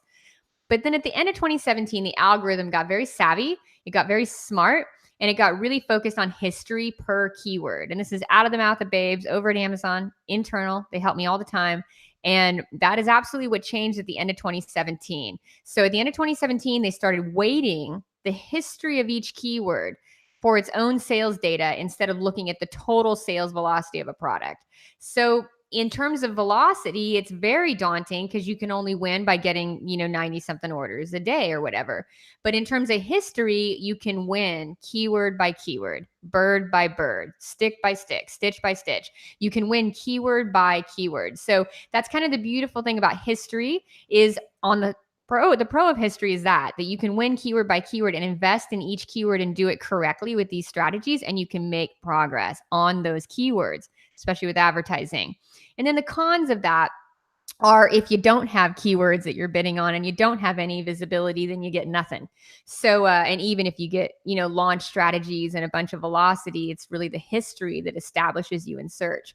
So I would look at those numbers and be very realistic that that's what you're going to be selling per day as you get to velocity, because you will get to velocity over time. But I would also know that when you look at a keyword and you see like the search volume, you can take it keyword by keyword and have a lot of good results. Okay, awesome. You're welcome, Carolina. You're very welcome. Okay, so your VIP has another question here. I've heard before to take keywords that I'm targeting in a manual campaign and negative them in my auto campaign. But if that was the case, then I would be setting words like beard and oil, etc., to negative. No. So essentially, I would be negating out my product. Is this wrong? Mm-hmm. Should I only be adding negatives that are linked to my seed keyword but don't describe my product? Absolutely. The second way, you got it. Don't do that first thing, because look at it. Just think about it as you're a computer. It's not a person filtering this. It can't see that you have beard oil, and you're telling the computer, don't show my product on anything related to beards. Don't show my product on anything related to oil. And it's a beard oil. The algorithm doesn't care. It doesn't see the product. It just sees your keywords, and it just starts to filter your traffic. It's strange. It's a really weird strategy in Amazon. I know a lot of people love to micromanage. Again, they're kind of lugging this big piggy bank around full of pennies, and they love to micromanage this thing. But you're sending the algorithm a very strange signal. And keep it clean. You know what I mean? And just say exactly, okay, yes, I don't have a beard growth oil. My oil is not going to make your beard grow. So then you would say negative growth. But you would never send the algorithm a clean signal in any of your campaigns that says, hey, don't put me on beard. Don't put me on oil. Okay, let's see here. We'll go to the next one. We're rocking through these, guys. We are jamming. I know. Q&A is such a joy these days. At first, I was so scared of the Q&A. Oh my gosh, I was so scared of this Q&A. I thought it would never. I was so scared. That first session was something else. We were both like, Melissa was equally scared because she has to help sort these, and we were both like, oh my gosh, look at all them questions, and we only got 10 of them done. And I think we were quiet for about an hour. Oh yeah. Like, oh my. Yeah, and I was like laying on my desk. So if I was just quiet, I wasn't just quiet. Like I had my head on my desk. Like I was like, oh my gosh, I need some like aspirin or something. This is so. I got through 10 questions. I think we have like 100. So it's awesome to be taking these at pace. And we were having such good sessions, and I love it. But yeah, the first class, I was thinking, man, 10 questions an hour, 150 questions. This looks like it's over. Like, how am I going to match this up? But it's come out so good. You guys have asked good questions, and they get better all the time. Yeah, this is great. Okay, so Hatfield has another question. It says, I have 80 keyword variations that I have mined from my searches for my primary keyword. Is this unusual? Is 80 keyword variations too many? Or? No, that's the real deal. Like seriously, and you'll put them in there. Some of them won't get a ton of traffic as exact match, right? So they may not get more than another 2 or 3 sales, but some of them are going to turn into like hundreds of sales. So yes, they're all going to work for you. A few of them, once you start to, put them in this increased bid kind of exact match, some of them won't perform as well at your ACoS, and you'll just pause those and kind of pick them off. So some of those 80 you're going to pause. I can already tell you because it's 80-20 in advertising. Some of them just aren't going to work. It's, you're only going to 2 orders. When you get to 5 orders, 7 orders, more and more clicks, that click to sale ratio might dilute out a bit. So some of them won't work. You'll just pause them. When you get to 10 clicks, shut them down. Some of them are going to just be kind of mediocre because they don't get a ton of demand. You'll get like 5 sales here and there, 2 sales here and there. But then some of them are going to turn into 100 sales, 200 sales, 500 sales. And you start adding enough of those over time, and that is scale. All right. Kathy's got a question about auto campaigns. For an auto campaign, can you explain in more detail what we do with those competitors' ASINs that they have sales on? Yes. Okay. So you're step one. So you get an auto campaign with ASINs. Okay. You get the ASIN, you take your auto search term data, and it's all the auto stuff. You can already tell what it is. It's just the ones that have an asterisk in the keyword column. So if you're trying to do a quick and dirty sort, you got an asterisk in the keyword column. Get those in their own thing. Sort that data by orders, highest to lowest. Just that, asterisk keyword column auto stuff. Highest to lowest, it's highest to lowest, and then orders. And then from there, look at the ASINs that have the highest orders. And then take the ASINs with high orders, in that like top 20%, like we do keywords, right? We're not looking at the guys that converted 2 sales. You're saying they converted 10 sales, 20 sales, 30 sales. So you go ahead in and you're going to take that ASIN, you're going to go to Amazon.com, put that ASIN in so you find out what product it is. And then you're going to say, what is the brand name of this product? And then look at that product because, right, you're going to be a maverick at selling to your shoppers, which is what most people don't do. You're going to have a clear idea of, okay, so here's what this shopper was looking at, what product they were looking at. Here's what else they bought. Customers also bought. Here's what they frequently bought. Here's what other products are on this page. Get an idea of that page because it converted to a lot of sales for you. So you want to understand, is it got weaker reviews? Is it a different product? Is it a complementary product? Is it a competitive product? Understand what that product is because it's money in your pocket and you need to understand that path to purchase, right? That's what gives you the competitive advantages. You can't market unless you know, right? Like unless you can see, you can't be seen, right? So that's the trick. Most people think about marketing is like they want to be seen, they want to sell some stuff. But the trick to good advertising and good marketing is to see first, right? Is to see people before they see you, is to understand your shopper. So you go to that ASIN, you say, okay, here's this shopper, here's what they're looking at, here's what's on the page, here's what they're doing. And then for some reason, they're going and buying my product instead. So now you take that ASIN with the brand name and with some context of what that shopper bought. And then you go on over to Helium 10 to the reverse ASIN tool. You put that ASIN into Cerebro. You pull up the data, and now you say, put that brand in as a filter. And those are going to be keywords that you can add to your competitor campaign, competitor ad group in the campaign. Now, that's if you're doing sponsored products, competitor ad group, competitors keywords based on the ASIN and its performance in your report. Now, if you have AMS, you would go ahead and set those up as competitive placement campaigns. And you could do it as 2+ ASIN sales, or you could do it brand by brand. So one thing to differentiate if you're an AMSer out there, if you have AMS, is while I do a main campaign for manual and auto within sponsored products, when it comes to AMS, you can get a lot more granular. You know what I mean? You could take your product ASINs and divide them by brand. But if you're just doing sponsored products, which is 80% of the sales, and don't let anyone kid you, 80% of the sales, I have the data, I win in both platforms, and I get all my sales out of sponsored. So 80% of your visibility is going to come out of sponsored. You're still going to get some sales out of headline, but majority of volume comes out of sponsored. You just want to go ahead after those competitors' keywords and definitely use that Cerebro tool so that you get, a good list of brand keywords from that competitor or that complementary product. You need to see what that ASIN is. All right. Next question. Keywords with 2+ sales. If they are long tail, they go into scale. If they are short tail, they go into single, broad, and phrase. Isn't the latter reserved for keywords performing well in scale? Yeah, one more time. Okay. Keywords with 2+ sales. Mm-hmm. If they are long tail, they go into scale. If they are short tail, they go into single, broad, and phrase. Isn't the latter reserved for keywords performing well in scale? No, anything in your search term report that is a short tail kind of or mid tail, but high volume keyword that's producing like a lot of keyword variations goes into a single broad and a single phrase. Okay, let's see here. Hopfield has another question here. In my primary keyword campaign, I bid strong on one keyword, which is a broad match type. The others I am monitoring, but bidding in based on the middle of Amazon suggestion. Am I doing the right thing? Should I be raising bids on keyword variations that have 2+ sales? Yeah, you need to get them into scale and put a bid that allows them to rank on the first page of search if they're profitable. Okay. Kathy, I'm trying to read through your budget question. Can you repost that? Maybe reword it a little bit. I'm not quite sure if I understand it correctly, since I don't want to, slaughter it before I read it to Cherie. If you want to repost that and maybe reword it a little bit and be more specific, that would be awesome. Such good questions. And Hotsfield, I'm glad you caught on to that negative thinking, well, we never want negative thinking, but the idea of putting those negatives in your campaign. So I'm glad that you caught that, because it is a strange communication thing that I know a lot of people love to do, get tricky with their match types, but I'm always like, I get pretty okay results. I mean, okay results enough that, I'm talking to Amazon a lot. Like, I'm like, really? So I understand that there's some benefits to that, but from an algorithm standpoint, I don't really understand the benefit of not just putting a single phrase in there. Mm-hmm. All right. Next question, and I'll wait for Kathy to repost that. I was ranking on a keyword and bidding high.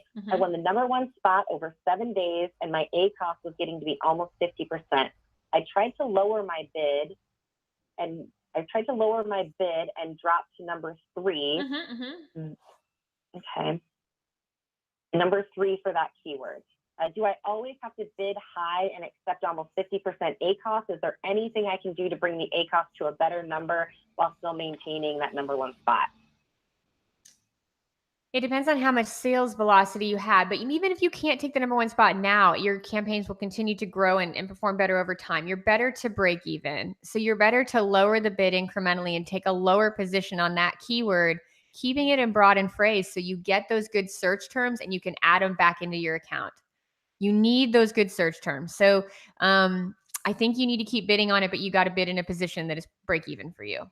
There isn't anything else you could really pull in that lever outside of ranking for a while and seeing where it goes. But I still think you should get it to break even. I wouldn't be pushing for the #1 spot if it pushes you that far over your ACoS goal.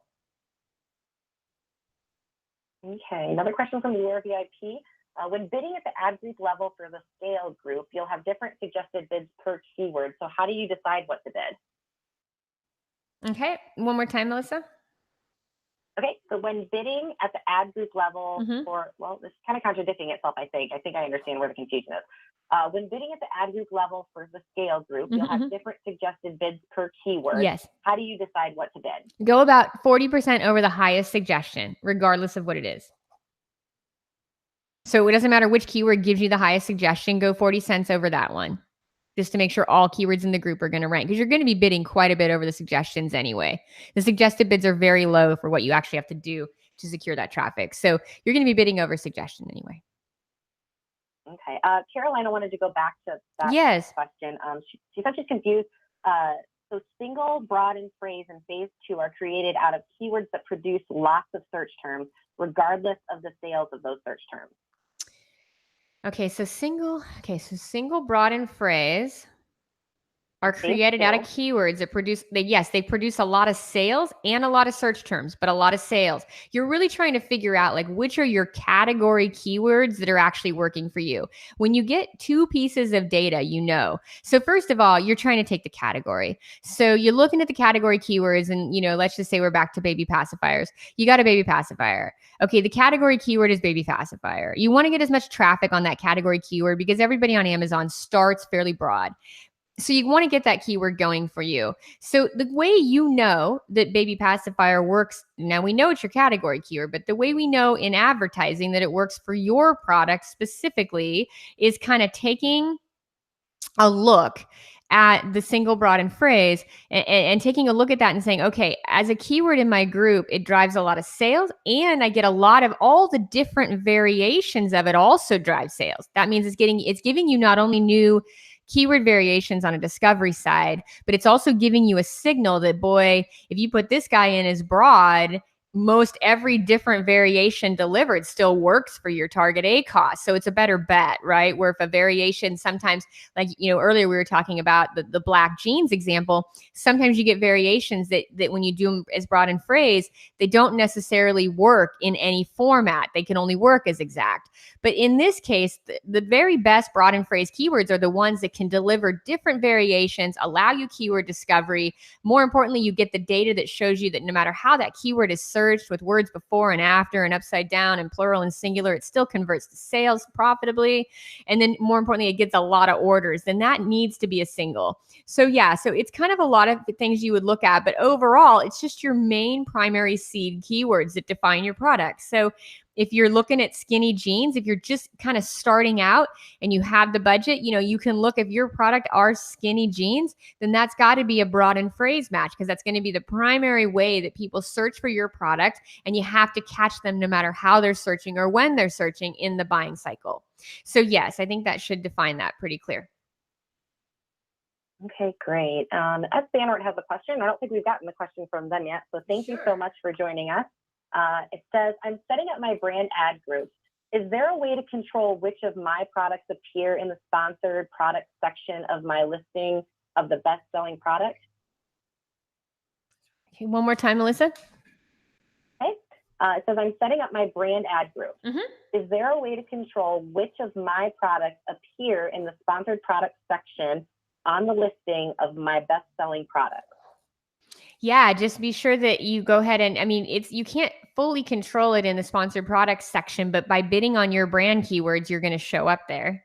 That's guaranteed, right? But what if you go ahead and bid more specifically on your products? Like really go ahead and pull all the keywords related to that particular product and make sure that you're bidding on those in your brand group.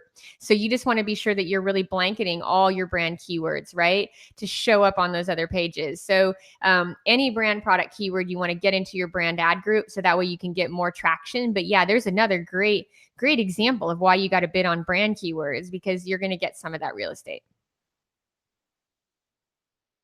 Okay, let's see here. I'm going to pick one off the top as I'm kind of going through these and organizing a little bit. Can you talk a little bit more about AMS and how those placement ads work? Yeah, AMS is awesome. It's again, you could do just as much in sponsored products, but AMS is great for granular campaign structure. So is headline search. So with AMS, you do a little bit better if you take things and you kind of really break them down into a more granular form. So when I say granular, rather than grouping all my competitors' keywords into one ad group, if I'm doing AMS, I'm going to do just competitors' ASINs, each competitor as an individual campaign. So in AMS, I'm going to say each competitor has its own competitive ASIN targeted campaign, because I have a little more room there to go segmented, and it works for some reason better in that platform to be segmented. So that's how I would do it. So so if you were doing an AMS build in product display off of, say, your competitive research that you have in your competitive analysis download, those top 10 competitors would all have their own singular product display campaigns targeting those ASINs, and they would be segmented out by brand, and it would be named. You know what I mean? So you would have your lead jeans, in lead jeans, ASINs only competitor. And then I'd have my hybrid jeans only competitor, just targeting hybrid ASINs best selling. So yeah, you're going to segment out those best sellers into their own branded campaigns in AMS as placements, and then just target the ASINs. All right. Okay. I got a better handle on this now, guys. So thank you so much for, again, all your questions that you're submitting. These are fantastic. And I just didn't want to make sure that I missed any of them. Let's see here. Next question is, if we have a limited budget, should we try to start with a higher or lower number of shop keywords? You should start with the ones that are high volume and most relevant to your product. Try to do an overlap there. Ones that get good visibility that'll be worth it when you win, but then are also very relevant to your product, and then kind of gauge from there, whichever is going to be most relevant and most visible that you can afford. Start on those keywords, and always start with your brand stuff too. Okay. The keywords that are in the title, the bullet points, and description, should they be added to the back-end search terms? They should. Yeah, let's cover that. They should be added if you're kind of coming from new on the back end search terms. You don't have any advertising sales data. At that point, yeah, you're going to take all of your titles and bullets and your competitors' titles and bullets, and you're going to do some analysis, and you're going to put the main keywords in the back end search term. Yeah, I don't have any reason why I wouldn't duplicate those. And then the next thing, though, that's even more important is when you start to get sales data out of the search term report, that you take those keywords and those search terms through the Frankenstein tool, and you pull out the singles, and you load those up sequentially based on frequency in the back-end search terms. So it's more important that your back-end search terms reflect what sells than it does they reflect what's in the listing. But most of the time, what's in your title and your bullets is what's going to sell. So it's a pretty good fit, you know, in the sense that it's pretty likely if it's in your title, it's going to be the thing that drives sales, because it's how you define the product. And that's just how those sales go on Amazon. But without question, at first you can go broad, just like putting the broader keywords that define your category, define the product, you know, are really like, you know, conclusively good across all competitors' listings. But then after you get sales data, it's crucial that you start loading those back-end search terms frequency and sequentially based on the keyword phrases that are driving sales proven in your advertising campaigns, because then you know those are the best keywords to rank on. You want all the organic juice you can get for those. Okay, Fanora has the next question up. When you have a campaign that is messy but has sales history, would you think that structuring the current campaign and just starting with a scale ad group from the search term would make sense? Okay, one more time, Melissa. Okay, it says, when you have a current campaign that's messy but it has sales history, do you think that structuring the current campaign by just starting with a scale ad group, so adding a scale ad group to that campaign from the search term would make sense? Absolutely. That's the very best place to start. Add a few singles that you know are driving sales profitably and add a scale group with everything that's converted historically to sales. And then make sure you get into the stuff that's in other ad groups. It's very messy. Get rid of 0 impressions, 0 clicks, 0 sales. Just pause those keywords, get them out of your way. Start to kind of leave whatever's left in that shell. Only leave the keywords that have driven sales lifetime, at least 2 or 3 sales. If it's coming in with like 1 sale, no sales, you don't need those keywords, right? Lifetime sort. So take the stuff that is converting. If you have, you can really go into Amazon now to the campaign manager and do a download right from the campaign manager. Download your keywords from your best performing ad groups and get those into scale immediately. And then take everything out of the search term report as well. Anything that's really jamming, you should put into singles. But yeah, do a quick cleanup there. But the main thing, and do your brand group. So get your brand right, get the scale right, get the singles right, and then everything else just kind of clear all the clutter out, right? Get all that kind of dead weight out of there, and it'll start to clean itself up really quick. If you have ad groups that haven't converted to a lot of sales, just pause them. You don't need them because you're going to put all the good keywords into scale. So go ahead and consolidate, right? I would consolidate as much as you can there, and it will actually clean itself up fairly miraculously with just those ad groups in place. As long as you're willing to prune out the old stuff, you know what I mean? You got to prune some of that old stuff to keep it clean. Okay, Dreamfish has a question here. When starting off a brand new campaign, do you put anything, for example, your main keyword, do you put that into a single keyword ad group, or do you always start all of your keywords off in Browser Shop when it's a new campaign to see how they perform and then move them? I do like to do it that way, but I have to tell you, if I have a very, very specific shop modifier, I will test it as a single. So for example, if I have skinny jeans and I'm looking at that and I absolutely know that that's just got to be the keyword that's I have to win on it in some capacity, I may start without data and test that. But more importantly, I think it's best for you guys as you're testing this, because you're just new to advertising and you're mastering it, that you do a phased approach and you put everything in shop and browse. Get the data and then start to peel it out. It's only a 30-day time period that you've got to wait. And I think getting 30 days of data is going to save you more money than it would be worth to take a risk. Like if you don't have the sales data and you put the word skinny jeans in there, it's a risk that you don't need to be taking. So I think it's better to minimize your risks. Again, first rule of making money is not to lose money. So to minimize your risks, I would absolutely start with shop and browse, and then go ahead and peel them out after 30 days into their own groups. After you have conclusive data, they're going to make you money. All right. And Dreamfish's next question is about bids. One time you mentioned that you tier the bids based on match type. So you bid higher for exact than you do on broader phrase. If that's the case, how do you manage that if you're bidding at the ad group level for all of the ad groups except the buy ad group? Okay. It seems like you can only tier bids in the buy ad group when you're managing bids at the keyword level. Can you clarify? Yeah. So really what I'm saying there is my scale group. Like if I had competing keywords, so say I'm going to put a broad and a phrase single, I will probably bid a little bit higher on the broad, a little bit lower on the phrase. So that's what I mean by tiering there. And then if I had to move my exact into a single, I would bid even higher on the exact than I would the broad and the phrase. Now that's at single ad group level. And then when it comes to my scale group, I'm going to really bid my scale group probably, higher than anything as I go. But it really has to do with, no, you are bidding at the ad group level. That's absolutely correct. And then it also has to do more with your tiered bidding. so let's talk about that. If I'm in single groups, I'm definitely going to be tiering my bid. Now, I don't tier my bid and buy because that's based on max CPC. It's not even based on that. But let's cover where you do tier.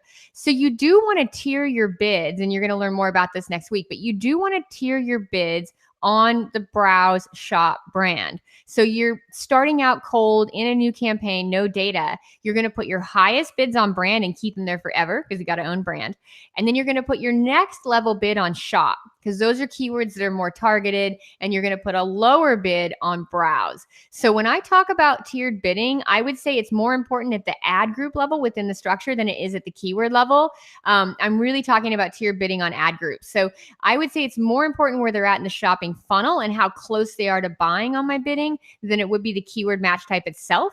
So I would be saying that definitely we always tier our bids starting high in brand, medium in shop, and lower in browse. So where they're at in the buying cycle is a little more important. Now, if I'm doing single groups, I'm going to bid a little more on broad than I am on phrase if I'm doing it in Amazon.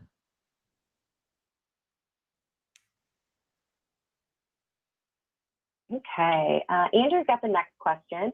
With a new product launch, he's saying it's a catch-22, limited sales history and low visibility in rank. Can you use paid advertising to get to page one and get some visibility, or will the new product with poor sales history mean the algorithm won't favor your product regardless of what you're doing? Well, it's not a good advertising investment if there's not history in terms of reviews, right? Like that page needs to have some reviews, and it needs to be a fully functional Amazon product page. So in Amazon, the reviews are like 70% of the buyer's decision-making process sometimes. So it's almost like not having copy in place or not having images in place. Not having reviews in place is not a complete listing. It's not a complete listing until it has reviews. So definitely you don't want to be advertising anything without any reviews. But if you have good reviews that give context and will give the buyer that kind of experience where the reviews instill confidence, if you have good reviews, good images, good copy, you're ready to go. You can advertise that page. Absolutely. And it will start to build history. Your CPCs might be a little bit higher at first, but they'll go down over time, guaranteed, especially if you're selling and converting. So you may pay a little bit higher CPC during the launch. That's to be expected, which means your ACoS might be a little bit higher during the launch. You'll pay a higher ACoS if you're not organically ranked. As you start to rank organically, that ACoS is also going to go down. But then on the flip side of that, you need to have a complete Amazon listing, including reviews, before you can run the ads. Okay, Hopfield has another question here. I have 125 keywords that I've mined, but I'm unclear on how to sort them. Browse group, shop group, buy group, all three match types in each. What's the difference? And what's the difference between ad campaign and a campaign? I think he means maybe we refer to it as an ad campaign, but we mean a regular campaign or an ad group. I think it's just a clarification there. Yeah. If I'm saying a campaign, ad campaign, it's all just a campaign. So just like a regular campaign selling a product. And then, okay, that he's saying he has how many keywords, and where are these coming from? Okay. He has 125 keywords mined. So I'm assuming these are coming from the search term report. Nice. Okay. So, yep. He's unclear on how to sort them. Browse group, shop group, buy group. And do you use all three match types for each? No. You're going to mine these as they come, right? You only have data on the mine variations. Like you don't have data on the other match types, right? So it's going to have the keyword, then the match type right next to it. And that's all you can bank on because that's all you have data on. So if it's a search term, that's an exact match. They don't need to post that. The search terms are exact matches. But sometimes they work well as broad, but they are exact. Okay, so if you have 125 keywords, they would all go into scale if they had 2+ orders. If they don't have 2+ orders, they're not keywords yet. You know what I mean? Not keywords you can mine. Mining is based on sales data or order data. So if you don't have any orders on those keywords, can't really mine them out. So if you have 2+ orders, they would go into scale. You would be putting them into scale based on the keyword and the match type that is the original. So whatever keyword match type is you have data on is the keyword match type you maintain. And then your search terms all go in as exact. So hopefully that clarifies that up on how you're going to break that down. Awesome. And then going back to the videos that we've done and the resources you've provided, Cherie should also provide that information as well, just as a refresher, right? Yeah. There's a lot of good stuff in that for sure. But that's a pretty specific question. If he's in that search term report, I would say the first thing I would have to see there is like, how many sales do we have and what's the order data? Because 125 with 2+ orders just puts us in a massive scale group. And then I want to know what those original match types were. And then I would also look at just the search terms themselves, what the variations were. All right. Carolina's got another question here. Where do we put keywords from our reports that have a high ACoS, but we pause them because they have less than 10 clicks? They just go away. They're gone. They're dead. Okay.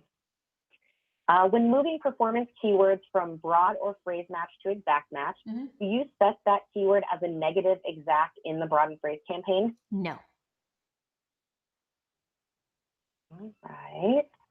And Andrew's question's up next here. Again, guys, you guys are submitting some fantastic stuff today, and we are jamming right through these. Oh, you guys are doing great. And I just don't use negative exact match anywhere. So I apologize if that's something that you've learned. I don't use negative exact match in my campaigns.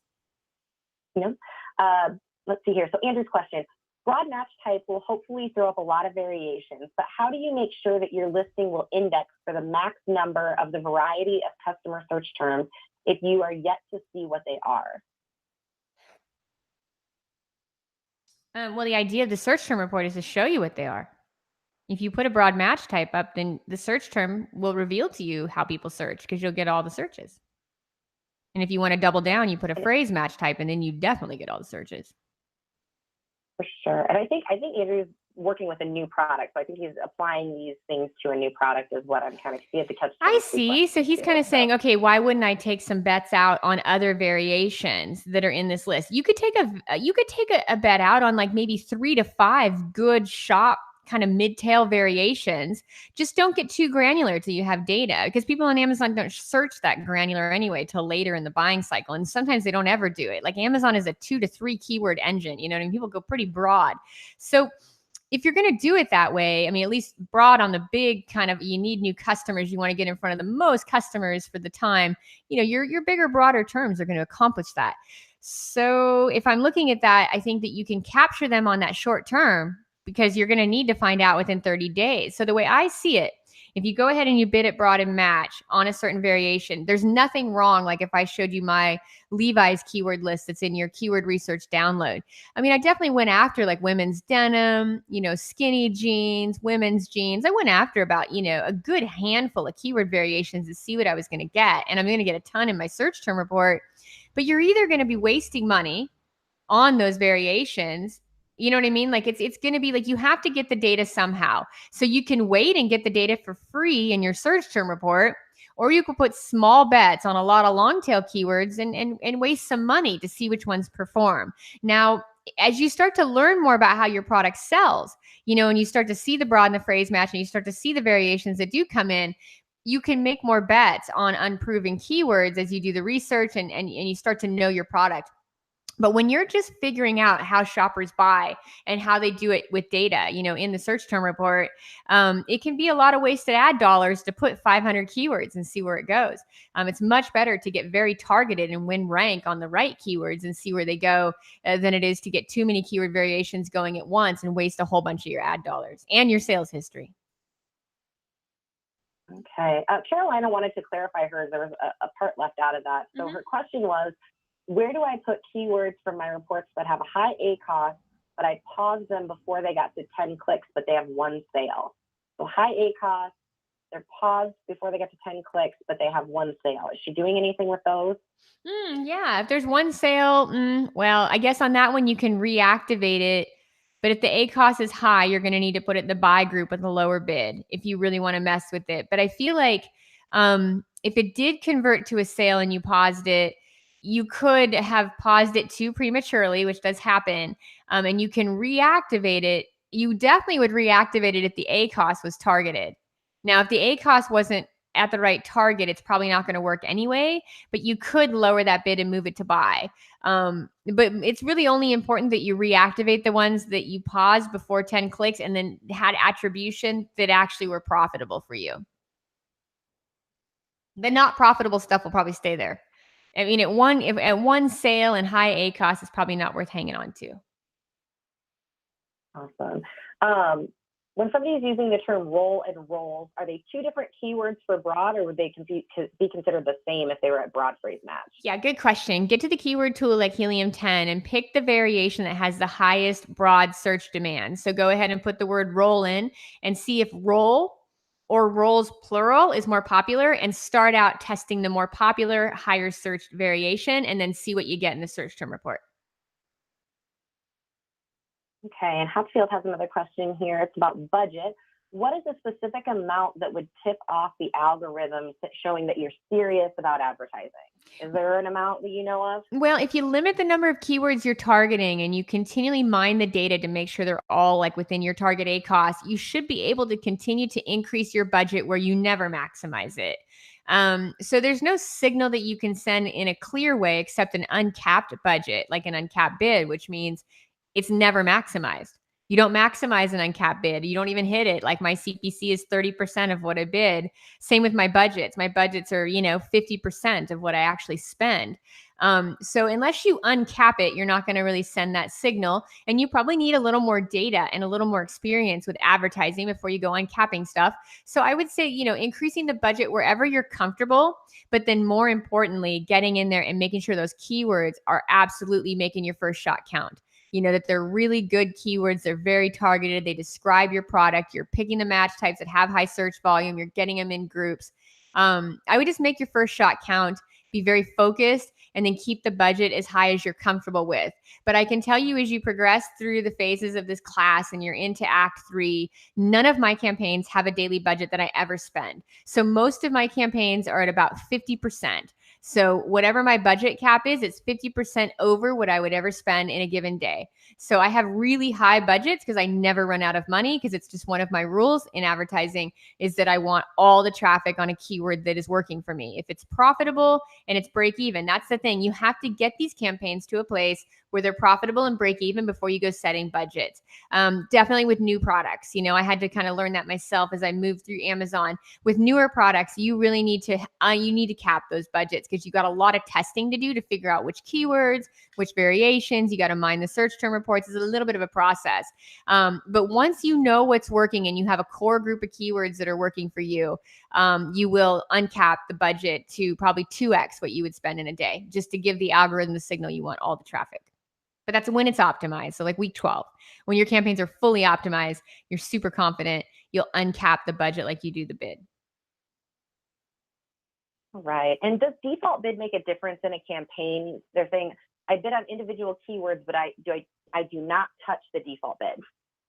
Not if you're in the buy group. If you're trying to cap your spend at the keyword level, no, you definitely don't want to do that. So if you're capping your spend at the keyword level, you want to make sure that you're just setting your keyword level bids and not worrying about the ad group level bid. Okay. And the next one here says I'm having trouble getting data when I use the Cerebro and put my competitor's name in. But when I take it out, I get a lot of data on their ASIN. I noticed when you put Viking in your search, you got a lot more data. Yeah, you should see a lot of that. Means you may be looking if is it their product, Melissa, or a competitor they're pulling? It looks like they're pulling a competitor. Yeah, that competitor just might not have a lot of search volume. Or if they do, maybe it doesn't have a lot of demand in the keyword searches. That would be strange that comes up, or it could be a glitch in Helium 10. But normally you're going to get good keywords from a good competitor with a lot of velocity. Okay, great. Normally you'd pause a keyword with no sales from 10 clicks, but what would you do if you quickly get 20 clicks and 2 sales, so it's a low conversion? Would you move it to the 2+ scale, cap the bid, or pause? Well, if it's a high ACOS, it never goes in scale, because scale needs to be really about ranking, right? Scale is the keywords that win for you, which means they're profitable, they're break even, and they can use the budget wisely. So anything that goes in scale has to be a really top performer. It has to get those 2+ orders at or below target ACOS. If the keyword has 2+ orders, but the ACOS is high, you cap the bid at the keyword level and you put it in buy.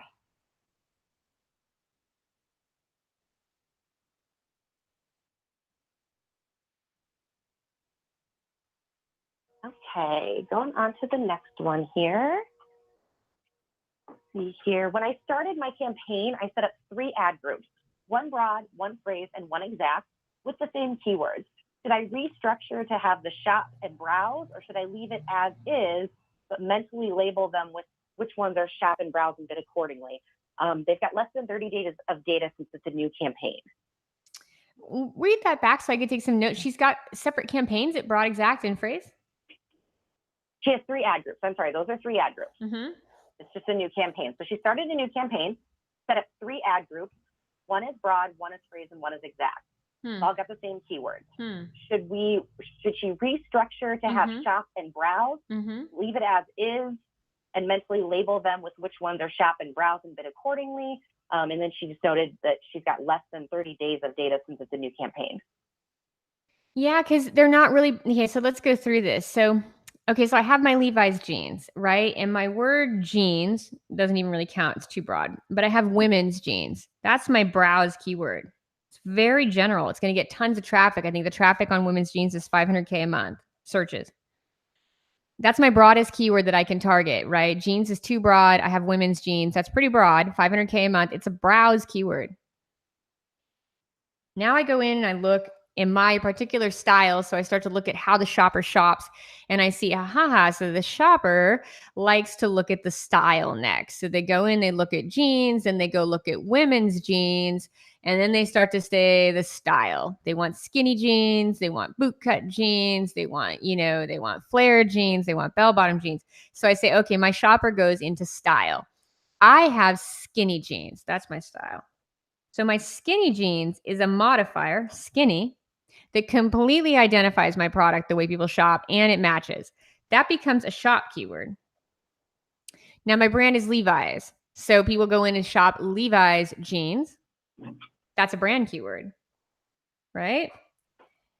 So I don't really know how you would recategorize all the same keyword by match types into the categories that they're meant to be in. Again, it sounds like you've done the keywords as keyword buckets instead of ad groups, right? So instead of using them to like advertise to a specific place in the buying cycle, we've maybe used our keywords to bucket our keywords and organize them.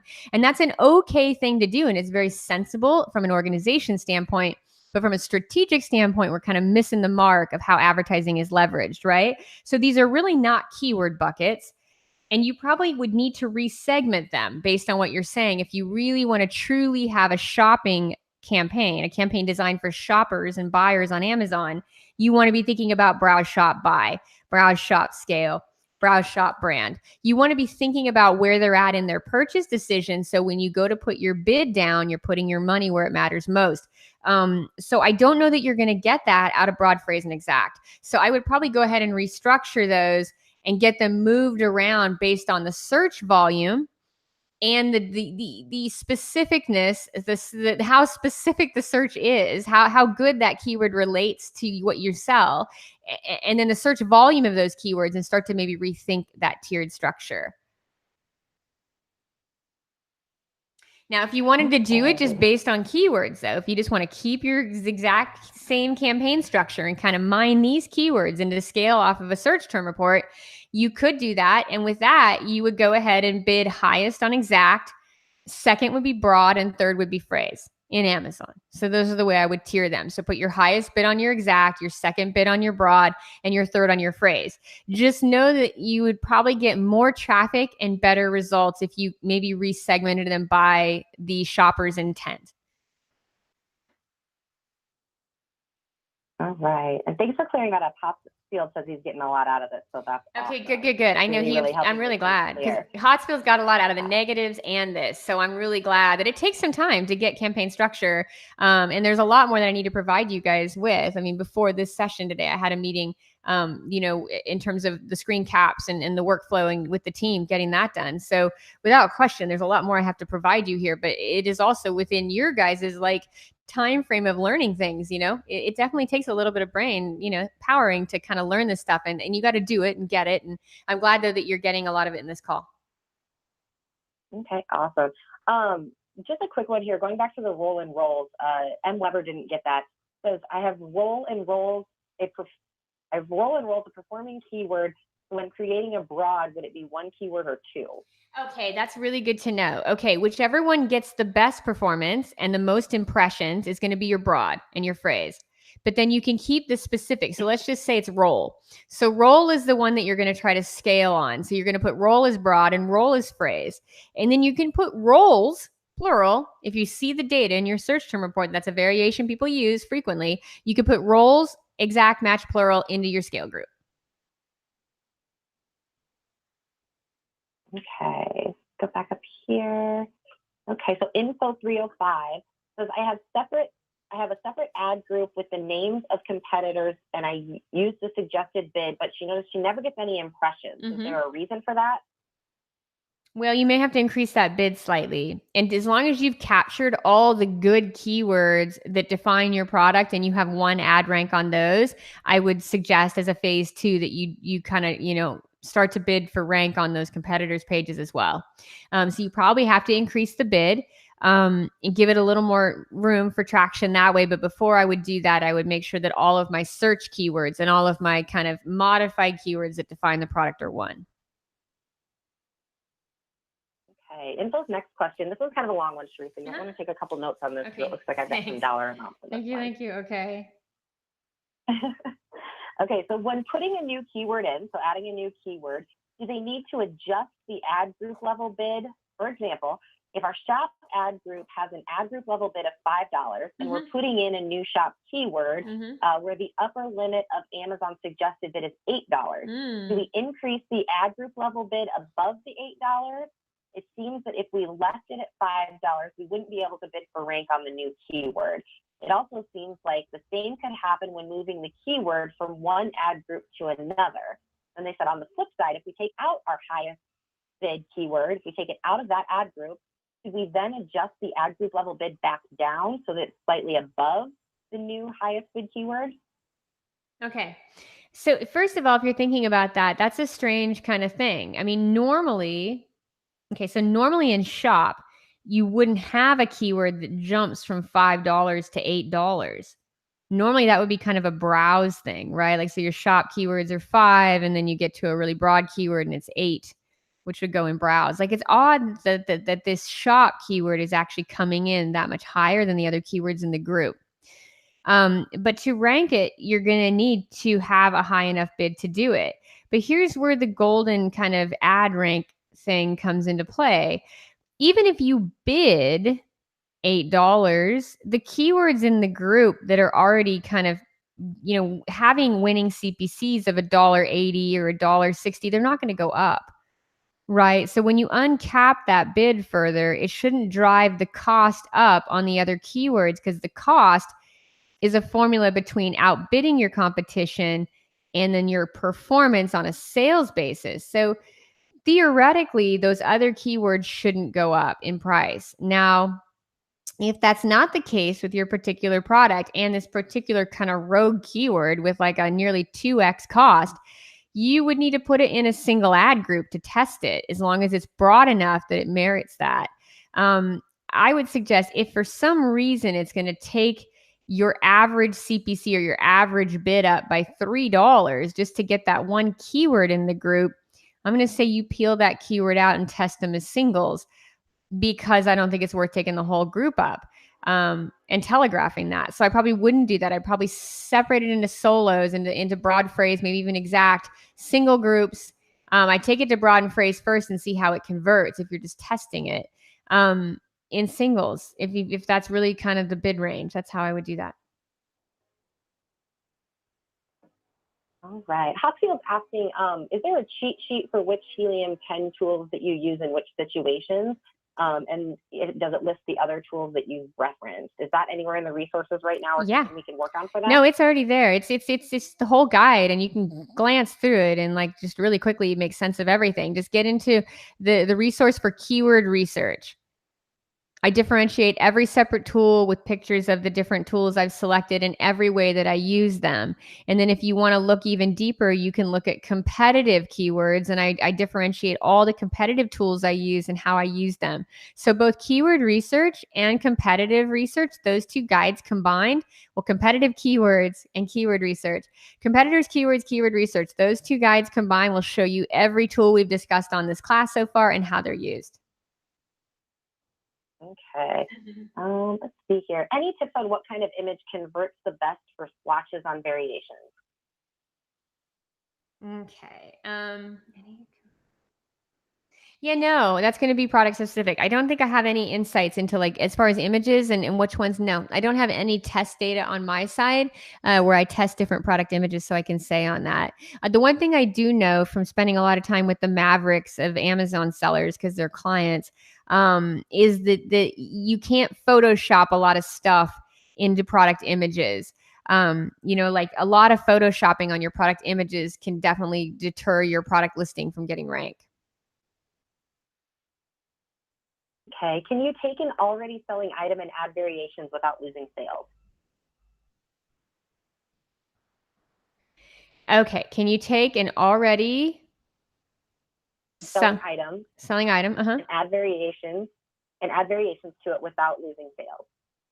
I don't know. That'd be a seller question too. That wouldn't be an ad question. Okay. Sorry, I just don't have any data on those, so I can't give you guys. I can't pretend I know stuff I don't know. I don't know about that. I've never tried that. Okay. If a product is in the right category but the wrong subcategory and you change the subcategory, does it affect the sales history? Yeah, it does. It does. I've tried that and it's bombed miserably. Yeah, I've had a bad experience with that. It didn't work. But if you're in the wrong category, that doesn't work as well either. So, yeah, that's going to really be up to you which is the worst of two evils. I've only tested that one with one client, but we did move the category because the first category wasn't relevant. It did take a ding in sales. Mm-hmm. Rayanne, you posted this question a couple of times, so we have gotten to it. I've got it here on my list from when you originally had posted it. So just a heads up, we've gotten to your question. Regarding the parent-child product pages, I hear you are saying that it's best to have all variations on the same product page and allowing the buyer to self-select. What if you have separate product pages without the parent-child that were started years ago and has a lot of sales history? What should she do in this situation since she doesn't want to pull it into a single child or single parent-child relationship to lose that sales history? She's right. That's again a good seller question because she can't really do that. If she's got history on those pages, it's not going to be worth it to take them out. So I would not do that. I would not go and restructure existing pages with history. So you will be at the spot where you need to bid on keywords and rotate multiple products across those keywords, either in separate campaigns or you're going to need to do it within one campaign, same keywords, and just put different product ads in. You will be in a circumstance there just related to your particular individual instance where it's going to be best to keep those variations separate and to run traffic. And you're just going to pay a little bit more in advertising to get product sales to all the pages. Okay. Just a quick one. M. Weber is wondering about Bid Plus. Should they use it at the beginning to bid for rank and turn it off later? Should they use it for performing keywords? It never does anything. It's completely worthless. It's not even a tool you want to use when you're really strategically working through the keywords. It's a tool for people that just want, like, again, you're putting the control of your bidding in Amazon's hands, and the algorithm is programmed to spend your money. I mean, it's just true. You never want to let the algorithm bid for you. Okay. Would you have all the products you have in one campaign with all variations for the brand name keywords? The brand name keywords, I would actually put my very best seller. And then if I had other variations that had unique keywords, they would have their own kind of thing going on there. But normally I'm going to focus on the very best selling product for that campaign. The same product I'm advertising in that campaign is going to be what I'm going to advertise in my brand group. Okay, Azeron, welcome, and thank you for your question. I think this is the first one that they've submitted, so this is great. Yeah. I'm now getting top search results for 2 products, and then he put in parentheses, thank you. Nice. Nice. So now getting top of search results for 2 products in the market dominated by a player who doesn't advertise because they own so much of the market. Oh, good for them. Good for you. Good for not good for them. Good for you because you will toast them over time. That's great. Yeah, they're not getting the sales that they expected, though. The competitor is high-end, high-cost player, and they're a high-quality, low-cost player. Do they need to give it more time, or what do you think they should do? That's a hard thing. If it's not a break-even A cost, you've got to start ratcheting down those bids. You can't afford to lose money on any given day, even with advertising. So you got to get that A cost to break even, and you may have a challenging space there. If you are a low-cost provider, it's challenging to compete in advertising with a high-cost provider. So I would look at your margins, I would look at your strategy, and I would really rethink if being low cost is the most advantageous. And if it is, you'll probably have to come after those guys with an organic strategy. And then on the ad strategy, you're going to need to go to those really kind of segmented shop keywords, the ones that are very defining of your product, but the really big juicy keywords that define the category may not work in advertising if you're doing a low cost strategy. But definitely all the search term reports that we talked about, getting those search terms going, getting those auto ASINs going, getting product placement on those competitors' pages is really important at this point. There's a lot of strategies that you can roll out, but you definitely are going to, some of those high volume keywords are going to be the only ones that are going to be tricky for you because they're high volume and they're general, which takes a little more traction to convert them. And if you're the low cost provider, you may struggle with that. So I would say that as long as you're not going after browse or very broad keywords, you should be able to make the strategy work. I would kind of I would minimize the bids on the stuff that's not working very slowly until you're at break even. Then I would be adding more granular, like high traffic, high targeted relevant keywords into the campaigns and doing the search term mining and doing some strategies to get keywords that competitor is maybe not ranking, or, he's definitely not bidding on any of it. So you definitely can have an advantage by having the advertising because it's going to be your only shot of ranking ahead of him. But you're going to need to be very, very selective of the keywords. Okay. And so I think we're coming through the last questions. It's been such a good session. And then again, for those of you guys that, remember this is the very first session in campaign structure. So it's going to take 4 weeks to learn it. Don't put too much pressure on yourself, and know that when it comes to your product, it's a very simple process once you get it going. Once you get traction with the ads and you build sales history and you learn what keywords work and you mine your search terms, it's not nearly as complex as it sounds. Especially when you guys hear a lot of different people having different products and multiple ASINs and multiple things. It sounds like a lot, but if you have a single product, it's a very straightforward process, and it's certainly not going to be brain bending, like it seems. What you're hearing in this session is a lot of people with a lot of different kind of things they're trying to do. They're trying to structure their keywords. They're trying to restructure campaigns that maybe aren't set up right. They're talking about their brand keywords. They have multiple ASINs. They have multiple pack sizes. So it seems like a lot in this session, but this is a lot of different kind of very particular problems that we're solving. And when it comes to just a basic product and advertising, it's fairly straightforward as you get through the class. Okay, I'm going to pick a few off the top just for some people who are still with us so that we can get to their questions here. Yeah, absolutely. When you bid for rank, do you ever go over max CPC to build sales history?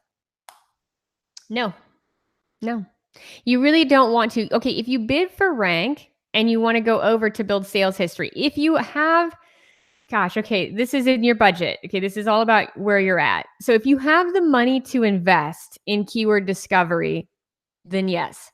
So if you have a little bit of room over your ACOS, and those are dollars that you have in your budget comfortably to invest in launching this product, scaling this product, there's no better investment than you could make out of pocket than learning what keywords shoppers use that convert to sales on your product pages on Amazon.com. There's no better investment for you to learn exactly in the data which keywords are driving product sales on your listing as it stands today in the current marketplace. Because anywhere you're at on the internet, whether it's Amazon or it's Google or wherever you're at, everybody starts in search. It is where the beginning is begun, right? So you cannot avoid, if you're on the internet, if you have an internet business, you cannot avoid understanding search, how search algorithms think, how to work with search algorithms, how people buy, and how they buy this particular product listed and priced and described and pictured the way you've put it together.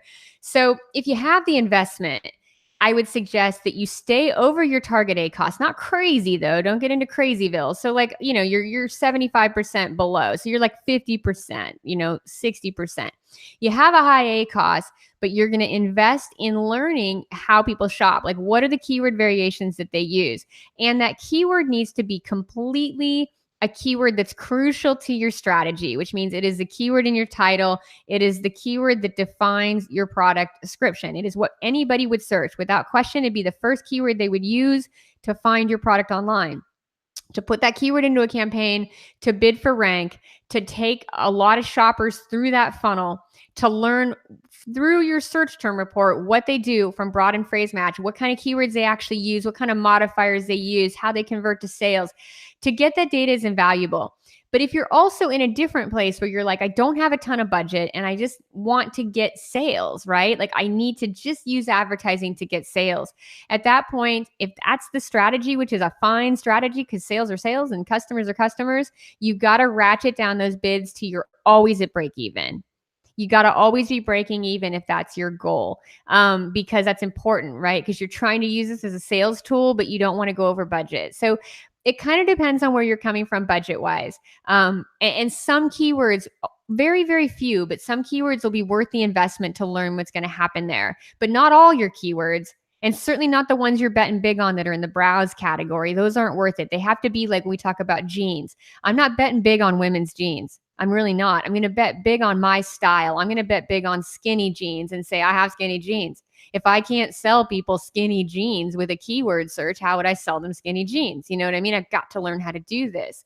And then I'm going to see what kind of long tail variations I get out of the search term report. So it really depends on where you're coming at from this, but there's nothing wrong with using advertising as a click to sales strategy and no investment, just break even at all costs. And then there's also nothing wrong with using advertising as the discovery process to get more keywords into your campaigns and get them fired up for history. All right. So this question, I've recently launched a new product and used your PPC strategy, and it's working out great so far. So awesome. Awesome. Good to hear it. Good to hear it. Yeah, that's great. Now I'm in a position though that I'm going to run out of stock because I've sold so much. Good. That always happens. Every time we launch this, every time we do a client's product, that happens all the time. Yep, it happens. Yep. So they're wondering if they should decrease their bid to slow sales down a bit and make the product last. No. Or should they increase the margin? Should they continue full speed until they go out of stock? What steps should they take? How long it depends on how long you're going to be out of stock. I don't want you to decrease your bids because then your competitors are going to be very keen on wanting those locations back. So they're going to want those spots back that you took. So lock and hold. Sherry. Huh? It says 2 weeks. They're going to be out of stock for 2 weeks. Oh man, I would just let it go and then let it bounce back in there. I mean, I would maybe reduce the daily budget though. On this case, I would give that algorithm the signal of like, oh, I got less budget. I would do the daily budget. I wouldn't reduce the bid, but I would cap that budget and it's still going to show you every day some of the day. And it's not going to mess up the bidding algorithm and it's still going to show you probably at premium times. I would reduce the daily budget. Reduce the daily budget and cross your fingers that you can kind of, cross the chasm before it falls out of stock. But if it does and you keep that bid in place, it should bounce right back for you without any effort if you keep the campaign active and you put the inventory back in stock. You definitely need to keep those bids, keep that structure because you've got a nice structure working with the algorithm. And if anything, just lower the budget. Okay. And the next question, if a product is an old listing with poor sales history because of poor campaign structure, can you make this product gain sales velocity and history using these strategies? Absolutely. Absolutely. Well, you can't make it sell better. But if you get into the search term report and you can see the data of the keywords that have done 2+ orders and get those into a scale group and get some into singles, you can totally revive. You can definitely breathe life back into the campaign. Or if you can get better on your keyword research, shut down all the kind of stuff that's already in your campaigns and go find these very targeted search terms that define the market, define the products, define the whole space and the category, competitors, yours, everything. Get those keywords in there, even in a shop group. That's going to be a big win too. If you're trying to turn things around, you want to stay clear of the browse funnel, because that's just going to be a gamble, right? It's a great gamble. You should make it if you're starting at square one and you're making it with a smart bet. But if you're not, if you've already got some history, like a bit of struggler on your side, stay clear of browse keywords. Get the brand keywords right. Super easy there. Get a few shop keywords that you know are targeted. And more important than anything, get your most recent search term report and get to mining some of those manual keywords that are already converting to 2+ orders into scale. Awesome. Robert's asking, over time, do you find yourself moving the same search terms in and out of scale? No. Okay. Let's see here. I see them, I'll see them come back up in my report, but I've already rebid on them. Does that make sense? So let's talk about that. So, okay. So say I have, this guy's rolls examples. So say I've got like dinner rolls, right? And I'm bidding on dinner rolls. So now all of a sudden I get like, dinner rolls butter, right? And I say, dinner rolls butter, that produced 48 orders, and that's going to be an exact match. And I plop it into my scale group. Well, dinner rolls butter is going to show up as a keyword next time in 30 days and more search terms, but it's no longer a unique variation. So it doesn't go anywhere. It just stays in scale, if that makes sense. So I do see the keywords show back up in the search term reports, but they're not moved around. They're just staying in scale. And I'm just seeing that variation all the time, but I already know that I won on it because I've already bid on it. And now it's getting its own orders, if that makes sense. All right. And we got SCN already went in and started using Yasiv already, which is awesome. Yeah, it's a great tool. Yeah, you think it's showing traffic to my page. It's showing traffic from my page that's going to a Chinese competitor I read that has come up with a product that looks like mine, but it's priced significantly lower. Is there any way that he can prevent his product from appearing in the sponsored product area on that listing? I'll put that main brand name as a competitor. Although some of those guys don't use brand names. They use like their name, sold by, blank, blank. I was like shocked by those like hijackers. But yeah, they don't really use a brand name. If they've used a brand name, just put it as a negative in your negative list for both your manual and auto. Negative, that one brand name that they're using. That would be the best way to do it. And yeah, it's great to use something like Yasiv because you can see that somehow they're hijacking some traffic off your page there. And it's good for you to at least have insights into that. Not the best insights to get on a Thursday afternoon, but at least it's there so you can deal with it like you're dealing with it right now strategically. You don't want to show up on their pages. You've got to kind of break that connection, however the shopper is somehow identifying you in this product in the same search session. It shows you the value of search sessions, Yasiv, doesn't it? It's a session. People are all over the place like a spider web, right? Like that Yasiv is the best tool to say, hey, it's a session, not a search. So that's it's a good bit of insights to have, but you're right. You need to proactively move on it. So, first and foremost, you can negative it so that your stuff doesn't show up on their pages. That would be the first and foremost way I would do it. Okay, Dreamfish has an interesting question here. It says, recently I've been getting emails from Amazon that say, add these keywords to reach more customers on Amazon. And it shows a chart with suggested keywords to add into my campaign. What are your thoughts on this?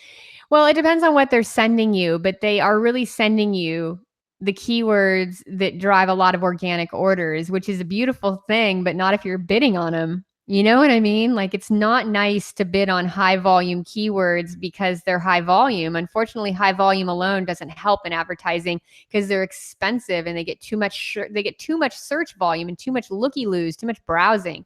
So Amazon will normally show you really golden data. Like when you get an Amazon report from Amazon internal, I get them all the time. I actually request them from reps. And when they give you that data, you have to take it with a grain of salt that this is what they're seeing on the organic path to purchase. That's not the same as the paid path to purchase. You know what I mean? Like Carolina had a good example earlier. She can bid on all her targeted baby words, but boy, she can't get in there and bid on baby shower or baby registry, not on her best day of the year. Not if she was me, not if she was anybody. You know what I mean? No one could do that. So sometimes when they send you those reports, you got to use them for valuable data, which means look through them and mine out the unique shop keywords that actually define your product and absolutely put them in your campaigns because they're good data sources. But you have to disregard all the general stuff because the majority of direct Amazon data comes straight out of their sales data and organic data, and it's not biddable. It's not cost prohibitive. It's cost prohibitive to bid on that kind of stuff. Like I could never bid on jeans. It just would never work. You know what I mean? I could bid on women's jeans if I have a nice budget. Definitely bid on skinny jeans, but the words jeans, I'm going to try my hardest to rank for that organically with the kind of tactics we cover with the back end and different just overall sales tactics to build velocity and history, but I'm never bidding on jeans. Okay. Are you going to go over restructuring existing campaigns in the next couple of weeks? I don't know if we want to delve in too much to this detail. Yeah, we are going to go over that. We're going to be doing that. Yeah, we'll go over into restructuring quite a bit. It looks like Andrew had another kind of follow-up on his indexing question. It looks like that was something that I'm not getting. I'm just seeing if there's anybody left on the trail that we haven't answered. I definitely see Dreamfish. On the list, Cass. Dreamfish wants a step-by-step. I think I can knock that out if everyone wants a step-by-step on the STR. And then, Dreamfish, know that you'll have a visual guide. I mean, we're working on it. So next week, you're going to have a visual step-by-step of the STR. So if you want to try it without that, absolutely move forward. I can give you a step-by-step at the end of this session, but let's make sure that we get everyone's questions answered then on step-by-step form. Okay, yep. And we actually only have, a handful of questions left. So I've got everybody's copied over, and I think that we can knock them all out right now and finish up with Dreamfishes, if that's all right. Okay, that sounds like a plan. You guys have been awesome. It's so much fun. Thank you so much for such great questions. Yeah, Kenny's asking, will we be going over HSA keywords in the next class? Okay, say that one more time, Melissa. What kind of keywords? Will you be HSA? I'm not quite sure what headline HSA search. Yeah. We'll be talking about headline search in the search class. We'll be covering like headline search in terms of campaign structure next week, but we're going to really talk about headline search in the next week, which is just a search module, because we do love headline search. It's a really nice tactic that you want to put into your kind of advertising. It's definitely a phase 2 to 3 tactic. Headline search isn't a phase 1 tactic because you want the data. There's no reason to invest in testing and sponsored and headline, right? We go back to that. Let's not lose money. So you will put headline in, but you're going to put it out of your search term report. Headline search is definitely an STR strategy, but it's a really good one. All right. You mentioned any high volume, good performing keywords that are found in the STR go into a single keyword ad group as broadened phrase, but doesn't it also go in as exact too? Yeah. Okay. So let's make sure we differentiate that. When you have a search term that is like more specific, like skinny jeans women or skinny jeans tight or skinny jeans ripped, those are going to be exact match searches that aren't going to get a lot of traction. I don't need them as broad in phrase. So those are going to go into exact matches scale. There's search terms that show a lot of potential. And then you're going to take your main keywords as exact as well. So skinny jeans exact is driving sales. That goes into scale. But now out of all those scale keywords, I say, boy, most of them contain the seed keywords skinny jeans, right? Skinny jeans is what's driving. I mean, what is the seed in all those sales? Skinny jeans. So then I'm going to go put skinny jeans as a broadened phrase. Only that one keyword, not all the variations, just the one kind of seed, like the one phrase that is driving all this velocity and all this history. I'm going to put it as a single so I can get every variation of it and kind of like take up as much, kind of real estate as I can over time. So it's definitely based on that. But everything that is more specific is an exact match in scale. Everything that is kind of broader and is like a seed within those queries needs to go into its own single group so you can get more of those. All right. Let's see here. You always say that we should at least be aiming to break even and not be losing money. But would you say that that's only after a certain period of time? The example is they're running above ACoS for at least 30 days with a new campaign while trying to mine keywords. Should they be still trying to break even from the beginning? Well, if you have the budget to mine, you should use it. There's nothing better than you can do than build history with the algorithm directly in Amazon. There's nothing you could buy. There's no giveaway you could launch. There's nothing you can do to build history with Amazon for free. So you're going to pay for it regardless. So if you're at a place where you have a budget to invest in the launch strategy, this is a good one. Just minimize the keywords where they're very targeted, right? So I assume you're running a little hot, but the keywords are very well selected, going back to skinny jeans versus women's jeans versus jeans. I'm in skinny jeans.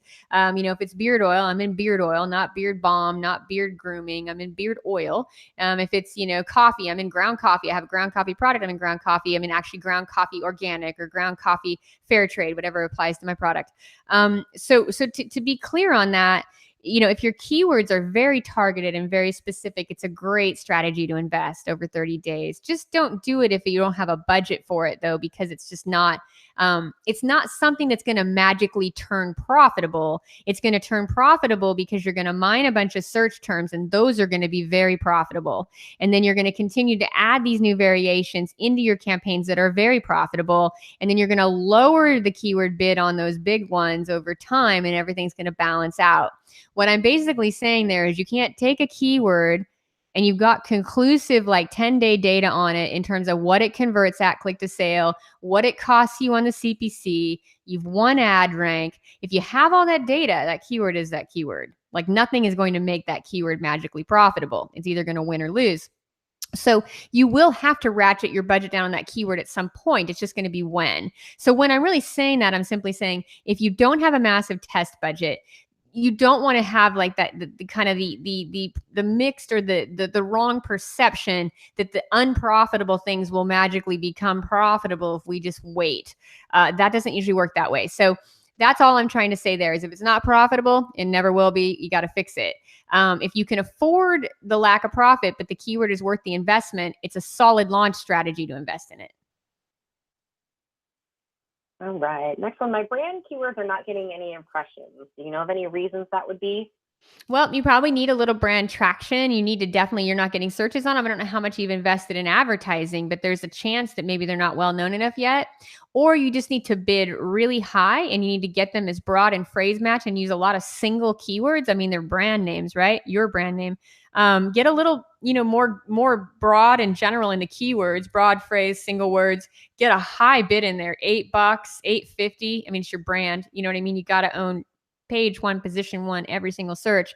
See if that helps. But normally, in my experience, brand keywords are driven from advertising, brand searches. So that or organic rank. I mean, if you got some rock and organic position there. But normally brand searches are driven from search visibility because it's search, you know what I mean? So or a lot of product visibility on pages. But normally the searches themselves and the brand searches are driven from your visibility overall. So for example, if you're running a TV commercial for a product, there's going to be a ton of brand searches in Amazon. I see it every day. Some of those infomercial products come in to try to compete in some of my categories, and I always have to kind of knock them down real quick. But when they come in, they have like an infomercial running of like a special, on like like some special kind of pillow or some special kind of thing. They run an info product. And then, all of a sudden people come back from the info commercial. They come looking for it on Amazon. They're going to buy it. And so, so if you're running any kind of external advertising, the brand searches will be exceptionally high. And if you are running, internal Amazon ads, brand searches are going to go up tremendously over time. If you win organic rank in Amazon, brand searches are going to increase as well. So, the brand searching will only happen when your product has good visibility. And you could be starting, I don't know where you're at in the launch cycle, but if the brand hasn't had a ton of visibility and you haven't paid or invested in that visibility, it's highly likely that it just hasn't got there yet, got that traction. Oh, okay. Good. Oh, okay. So he's saying, yeah. Other people's brands. Yep. Okay. So other people's brands. Okay. So if you're not getting impressions on other people's brands, you probably have to increase that bid. And it may just not be something that you need to give it some time, but just make sure that your keywords are all winning rank before you try that trick. Just for the simple fact that you want people to go find your product in search. You want that visibility on the product pages to pay off across the whole session. As you guys can see from Yassiv, the session is the session. So showing up in all those places of that spider web are tremendously valuable. People are moving all over Amazon. So getting up in those positions is good. But when you go to close that deal, they're going to find you at top of search. They're going to look for you either by brand or by category keyword. So as long as you've won the top positions on your most important keywords, you can start to increase those bids on competitors' placements. Just know it's a bidding strategy. You're going to have to increase bids. It's going to be tricky to rank there, just like it is search or anywhere on Amazon. So before I invested more in competitive bidding on competitors' pages, I would make sure that I had used my money to get those top of search positions locked down. But yeah, low impressions on a competitor page means you're not showing up on the page yet and probably need a higher bid. Okay. Kenny's asking if keywords that have no impressions but have a very low bid, should he increase the bid to see if they get impressions first before pausing that keyword? I'm not sure why he wants to pause the keyword. I know, because we're thinking about cleaning up his old campaigns. If you run it lifetime with a low bid, it depends on how valuable the keyword is. I mean, you should have, like at this point in your keyword research journey here, you should have about 10 keywords, 20 keywords that you know are golden, like a must win, a must have, a must rank. If it's not one of those, no. Now, if it's one of those, yeah, you got to get it up there and see what you can do with it. But it's got to be a very important keyword. Otherwise, just shut it down and keep moving. Okay. I have a high search term and a high relevancy keyword. However, it isn't converting well, and it's driving my ACOS really high. What do you suggest I do? Am I doing something wrong? No, sometimes the ACOS will be high because one, what are your product margins? How much can you pay for this? And then two, what are your competitors bidding? Because they may not be so smart, right? So don't ever think you're doing something wrong when those obstacles come up against you. It's often just competitive bidding is off, or your margins are too low for that particular keyword, or you know what I mean? Or conversions are low in the category for that keyword. There's a lot of reasons that it wouldn't work. It's certainly not you doing something wrong. But go back and read it again, Melissa, so I could take notes. Okay. It just says I have a high search term and high relevancy keyword. However, it isn't converting well and it drives my ACOS high. What do you suggest I do? You got to put it into its own ad groups. If it's really important for sales, you got to mine it out, get it into its own ad group and start ratcheting that bid down. And it's got to get to break even. So you definitely are going to need to separate it from the pack, because if it's a high volume one, you want to try to salvage it and lower your bid incrementally. But you can't let that high volume keyword eat up the budget for all the other winners, especially as you start to build your scale group. You're putting any given time, you're putting 50, 80, 100 keywords in there every month that are going to work for you. And if you have a more limited category in terms of search volume, maybe it's just 25 keywords a month. But regardless, when you start adding those search terms, you want your budget on those search terms, right? So you can't let one high volume keyword start to eat up your budget or put you at risk to have to lower the budget. So, or lower the bid. So you got to get that guy peeled out, put into his own group, and then start to manage him independently at a bid level. And again, remember that with ad groups are really about a bidding strategy. We're going to learn a lot more about campaign structure next week, but ad groups are your bidding strategy, right? They're not a keyword strategy. Ad groups are a bidding strategy. They're designed for you to manage your bids and budgets and target the right shoppers at the right time. Okay. What if your STR is showing 0 orders after 10 clicks, so you're tempted to pause them, but maybe the lifetime it's doing okay? How can you see both the information at the same time? If it seems sort of impossible, do you make the decision based off the 60-day STR and not worry about the lifetime? Well, that's such a good question. And that is part of campaign optimization in Act 3. Without question, we take into consideration different date ranges, right? The longer the date range, the better, the more conclusive the data.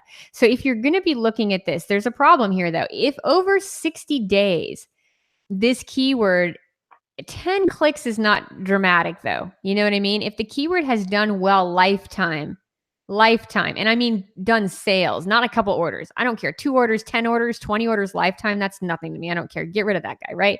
But if I'm talking this thing's driving 60 orders, 80 orders, 100 orders, 500 orders, I mean, if the keyword's seriously driving numbers, I'm going to try to salvage it. But I am if it's done that at lifetime. But I can tell you in the world of advertising, because competitive, especially in Amazon, and this is like out of the mouth of babes from doing this, Amazon's markets, as you guys know, being here as experts and being sellers, Amazon's markets change really rapidly, like all retail markets and merchandising markets, they change. So like the market changes. So what you've seen in the last 60 days is far more indicative of your competition and your current pricing in advertising, right? Because advertising is a game of conversion, competition, and pricing, right? We talked about our obstacles. It's cost per click, it's conversion, and it's competitors. So those things change pretty dramatically over 60 days. So what you're seeing in a 60-day report is pretty indicative of the current market conditions, almost like the stock market. It's an organic market, just like in the stock market. It's not like a toaster oven. You can't come in and just put your money on a certain stock and it's going to stay the same. It's American business. It's not like that, right? So this is very much exactly like the stock market. We're playing it in real time for sales. And it's not as clear and concise as like, okay, we do ABC and it always makes money. So it's going to be more indicative of market conditions over the past 60 days. So you want to be paying attention to that like a good investor would. A good investor is going to look at those trends and look what's happening financially and see if things are still winning or losing. So you are going to want to do that. So that's going to be one of the good ways to run the campaign. Now, if you have a keyword lifetime that's driven a lot of orders, though, I wouldn't say 10 clicks and no orders is in any way conclusive enough to pause it. If you have a keyword that's had 5 orders or less or 10 orders or less, yeah, pause it. It's probably market conditions aren't making that keyword as interesting.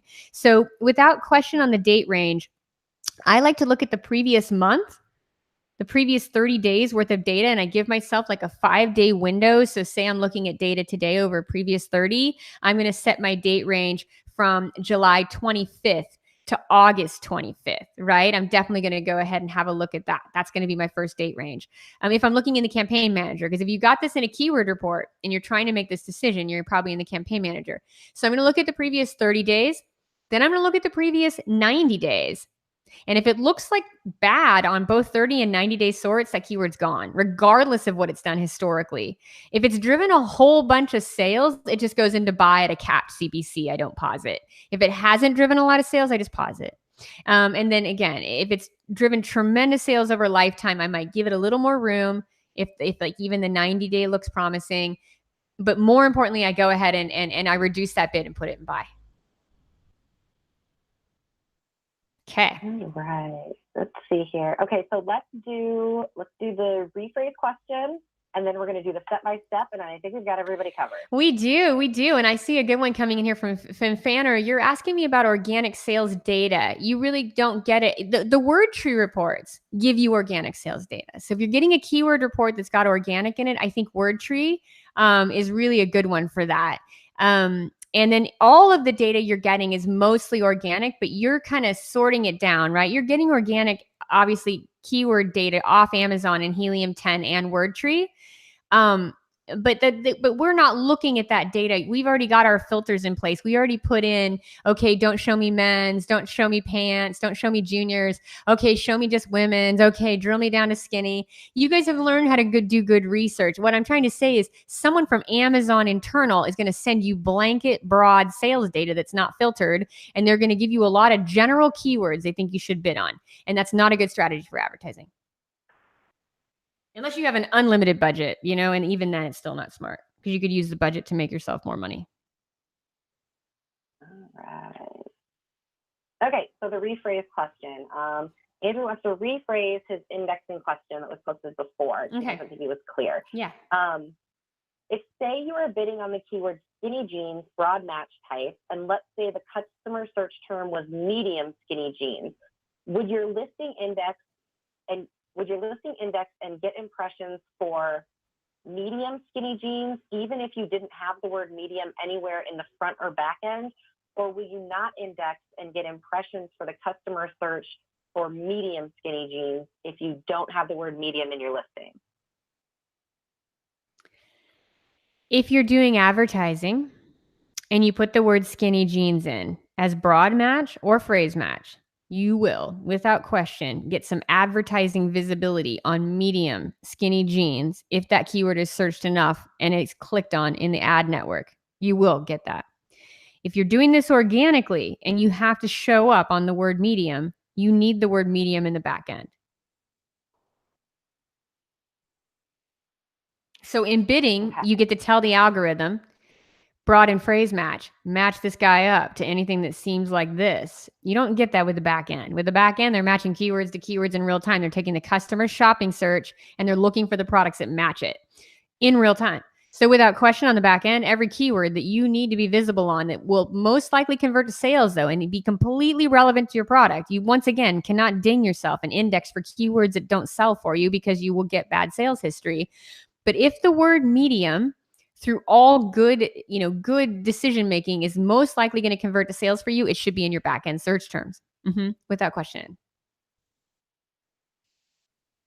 Awesome. Hey, Cherie, do you want to take a stab at how many questions we answered today? Oh my gosh, tell me. Marathon. Do you want to know? I do, tell me. You want to know? We just hit 100. This will be our 100th question answered today. We're jamming, you guys. When we first started Q&A, we were doing 10 questions an hour. I was so Yertle the turtle. I was so bummed. So that's awesome. We nailed 30 questions an hour, even less. That's so good. Good. Look at us go. Good, you guys. Everybody can get their questions answered. That's legit, just questions. That's no comments. That's no audio stuff. That is the number of questions that I have read off today. Oh man, thank you, Melissa, and thank you guys for staying with us on that. That's a good bit of information.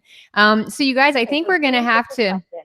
We're coming to the top of the 3 o'clock hour, which is our firm cutoff before we burn all our brain cells together. It's at least we're doing it together, right? But I'm telling you, my head's like, ooh, do I need something to eat? Okay, so we're coming to the 3 o'clock hour, which is like, woohoo, we got to cap it so we don't completely die on the trail together.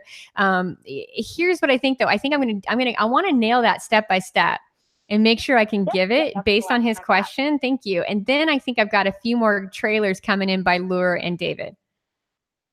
Okay, great. Are you going to give us clear action instructions on what to do based on the STR? For example, 2+ orders and ACOS that's under the target, then move to scale. 2+ orders and impressions that are less than this, move to a single ad group. 10 clicks orders. They just want to know specifically where to take those keywords and where to put them in what ad groups. How do they match all that up? Okay, so let me give you the step-by-step before you have a visual guide next week. Okay, so your step-by-step, you're going to dive in, you're going to open up your STR report, you're going to download a 60-day report from Amazon. And then once that report is open, and you guys, I'm going to say this as I write it so I can make sure you guys can write it. You're going to download that. Then you're going to open up your STR report and you're going to import it into Google Sheets or somewhere wherever you work, whether you work in Excel or Numbers, I don't know, but we work a lot in Google Sheets, right? So we're going to import that into Google Sheets. And then from there, I'm going to sort that STR by campaign, which is another reason why you guys are going to have gold coming out of this Act 2, because the way you structure and name your campaigns is the very best way to make fast decisions. That's what I meant by lowering that, action decision cycle, is sorting the data with proper naming structure is a very good way to make sense of it. So you're going to sort your search term reports by campaign, right? And ideally your campaigns include product names, so you kind of know what you're looking at. Now, once you have it sorted by campaign into their own tables, then you're going to go ahead and you're going to sort by sales or by orders, highest to lowest. That's going to give you all the data that you need to make good decisions in that table. Now, from there, you're going to go ahead and you're going to take everything and move it to a separate table. So your next sort, so you have everything by orders. You can do one more sort that's very useful before you get to orders, which is you go ahead and take everything with a high ACOS. So you sort by ACOS. Before orders, go ahead and sort by ACOS, highest to lowest.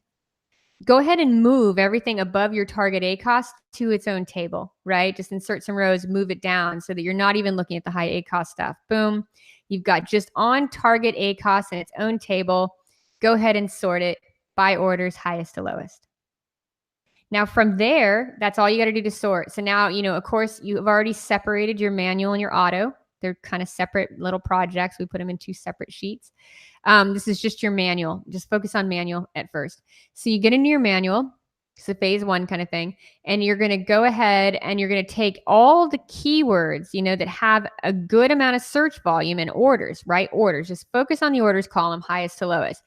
Everything that has really good orders, you're going to move into really the highest orders. So if you're taking up all your orders collectively, you look at the very top performers. I mean, ones that are driving 60 orders, 80 orders, 100 orders, 500 orders, ones that are really driving the most orders, those become your single broad and phrase ad groups. That's going to be step 1, is to take those really kind of, if you read through all the search terms that convert to sales for you, look for those single modifiers, right? So you're saying, okay, I'm in this and everything is skinny. So I've got skinny jeans, women, skinny jeans, tight, skinny jeans, ripped, skinny jeans, black. All my keywords are related to skinny jeans. Well, skinny jeans is going to become my first and foremost broad and phrase ad group. Again, I'm going to make a small bet there. I'm not going to put all my keywords in a single, just the one that's just showing up throughout the entire report is my main search term. That's going to become a single broad and phrase. Now, all the unique keywords, because this is going to be your first time doing it. So all the unique keywords in the list, whether they're a keyword and the match type you're starting with, or whether they're a new search term, all of those that have 2+ orders should go into scale. Keywords with the original match type, new search terms as exact match. Those all go into the scale ad group, and then you go ahead and you go back to market. It's that simple. Now you can scroll down into that terrible low ACOS table. And from there, you're going to pause the keywords that have less than 2 sales or less than 5 sales. You don't even care about those. Just go ahead and get them out of there. But if it's a keyword that has significant sales, you're going to take that keyword with the exact same match type or the search term as exact match or both, and you're going to put them into your buy group, and you're going to set a keyword level bid based on what you can pay max CPC. So the one step that you guys really need to download for is to add those columns. You know what I mean? You need to add click to sale ratio, add your max CPA, and add your max CPC. So at this point, you could probably go in and just kind of prune out the keywords that don't need to be there anymore. Just pause them. But I think for max CPC, you're going to need more instruction in a printed guide before I would try to explain that to you. But that's pretty much the steps that you do. It's really that straightforward. And then when you continue to do that every single month, your campaigns are just going to grow over time. All right. Let's see here. So the last two, going into the last two. Okay, wait, let me talk through this. I'm going to go to Dreamfish's real to clarify here. So Dreamfish is asking me keywords or search terms. Keywords or search terms that are driving orders, right? Okay, if that keyword is coming in, you can't pause the search term. You know, and if the keyword is bringing a lot of search terms in that aren't relevant, there's nothing to really do. I mean, you could filter your whole campaign down, but I wouldn't. If the keyword is bringing a lot of search terms at a poor ACoS, you're going to have to consider pausing that keyword. You can't pause the search term. Now, for the ones that are driving orders, let me clarify with you, Dreamfish, it depends on where you're at in the system. If you're me and you always have a scale ad group, most of the keywords that are driving unique variations are already in there. But because you're you and you're first implementing this strategy on day one, your keywords and your search terms will go in scale, because I don't know where they're at in your campaigns now, but they're probably not uncapped in a good ad group where they can all work together to build sales history. So if you don't have a scale ad group, and this is the first time you're building one, both the keywords as their original match type and the search terms set as exact both go into scale for you, because they're both working for you. The search terms working, the keywords working. The only difference will be when you pull those main keywords out and set them as broad and phrase. Otherwise, everything's going to go into scale for you with 2+ orders, because it's keywords and search terms, because your current campaign structure is probably not built for scale. So if you were in my campaign, a lot of those core seed keywords would already be in my scale group because I start with it. You know what I mean? So as soon as they convert, they get moved. So since you're starting from scratch, you're going to need to move both your keywords and your search terms into scale, if that makes sense. You pause keywords that are above your target ACoS that don't have more than 5 orders. Just pause them. And you pause the keyword because there's no way to pause a search term. Right. What if your best keyword is jeans, as an example? It produces the most orders daily, but the ACoS is 43%. What do? Do you lower the bid or do you dig deeper? One more time. I think I've got like 5 brain cells left, but I'm going to knock this question out. What if your best keyword is jeans, as an example? It produces the most orders daily, but the ACoS is 43%. What do? Do you lower the bid or do you dig deeper? Well, you got to keep it going at all costs, because you're at 43%, which I imagine you're only like max less than 20% above your target.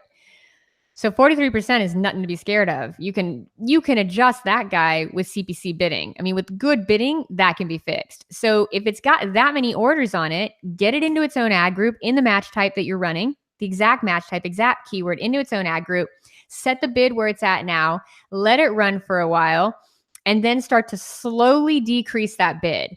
But if it's a high sales volume keyword, regardless of the match type, if you can't manage the bid and scale where you need things uncapped, you got to get it into its own group and start to slowly reduce the bid. Would I dig deeper? I wouldn't, because if you're at 43% ACoS, you can probably reduce that bid very minimally,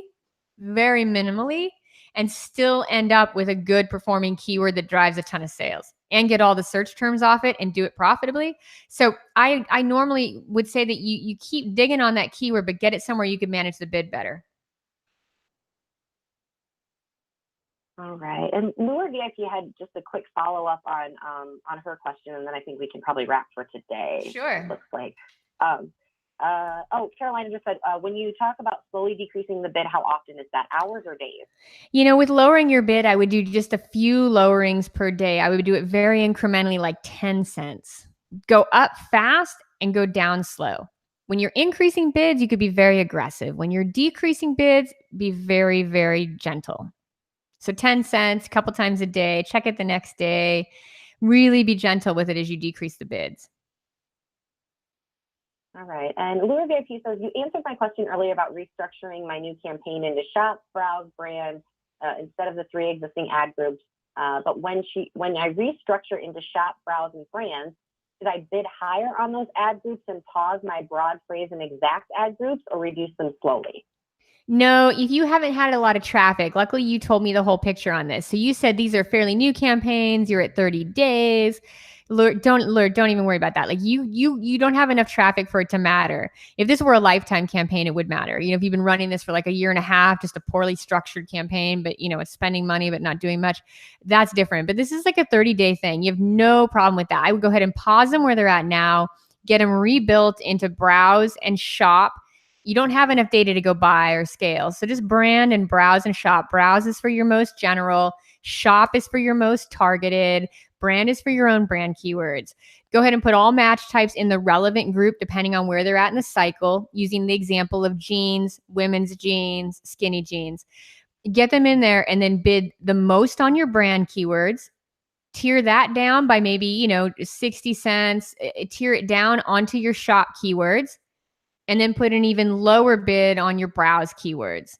And then start all your bids slightly above the Amazon's. When you put these keywords into these new groups, look at the keyword that has the highest kind of bid range in the high zone and put the bid at the ad group level, like a little bit over the highest bid amount. So if it says it's a bid range of 140 on the most expensive keyword to 380, go ahead and put that bid at 440 or 420.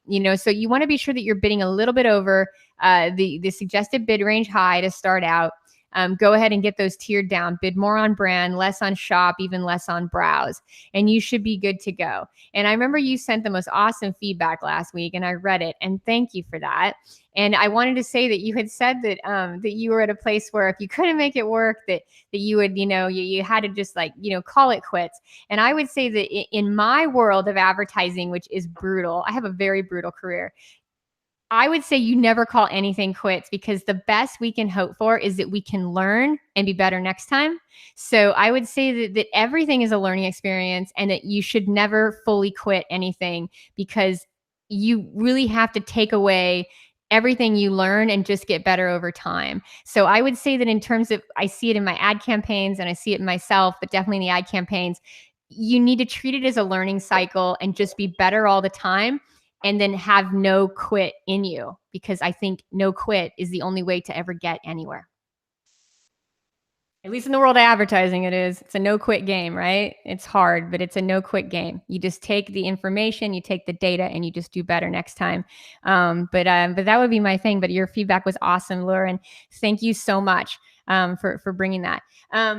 Okay, so what about most of your sales are coming from a browse as exact, and then you can go ahead and keep that going, that exact browse. You can keep that one running. You know what I mean? Keep it going wherever it's at for a while until you get a good search term report and you have a little more experience with what we're doing here in class over the next 3 weeks. All right. Okay. All right. Good stuff, you guys. Thank you for an awesome session. I so appreciate all your questions and all your time. And I'm really excited to kind of be on the trail. We're getting to the good part where we build campaigns and then we optimize those campaigns. So for those of you guys that are already starting to get results, you're going to get a lot more results. I can't even imagine what you're going to get in Act 3 when you learn how to do just all the stuff we do to keep the competition at bay, which is 4 weeks of good content. And then for all you guys that are still waiting to pull the trigger, you're going to get a lot out of the next 3 weeks, and you should have the confidence on how to clean up those existing campaigns, build new campaigns, and get those new products launched. And, thank you so much for all the positivity. Robert, Lure VIP, Smile, Caroline, thank you guys for hanging so tight. David, you guys have just been amazing. Dreamfish, yes. And thank you so much. And always bring the hardest questions, because I guarantee when you bring them, you help everybody else on the trail that maybe couldn't formulate it, or maybe was just not quite sure how to say it. So your good questions make sure that the whole group moves forward so that we all have a really, really successful run at this. All right. Until next time.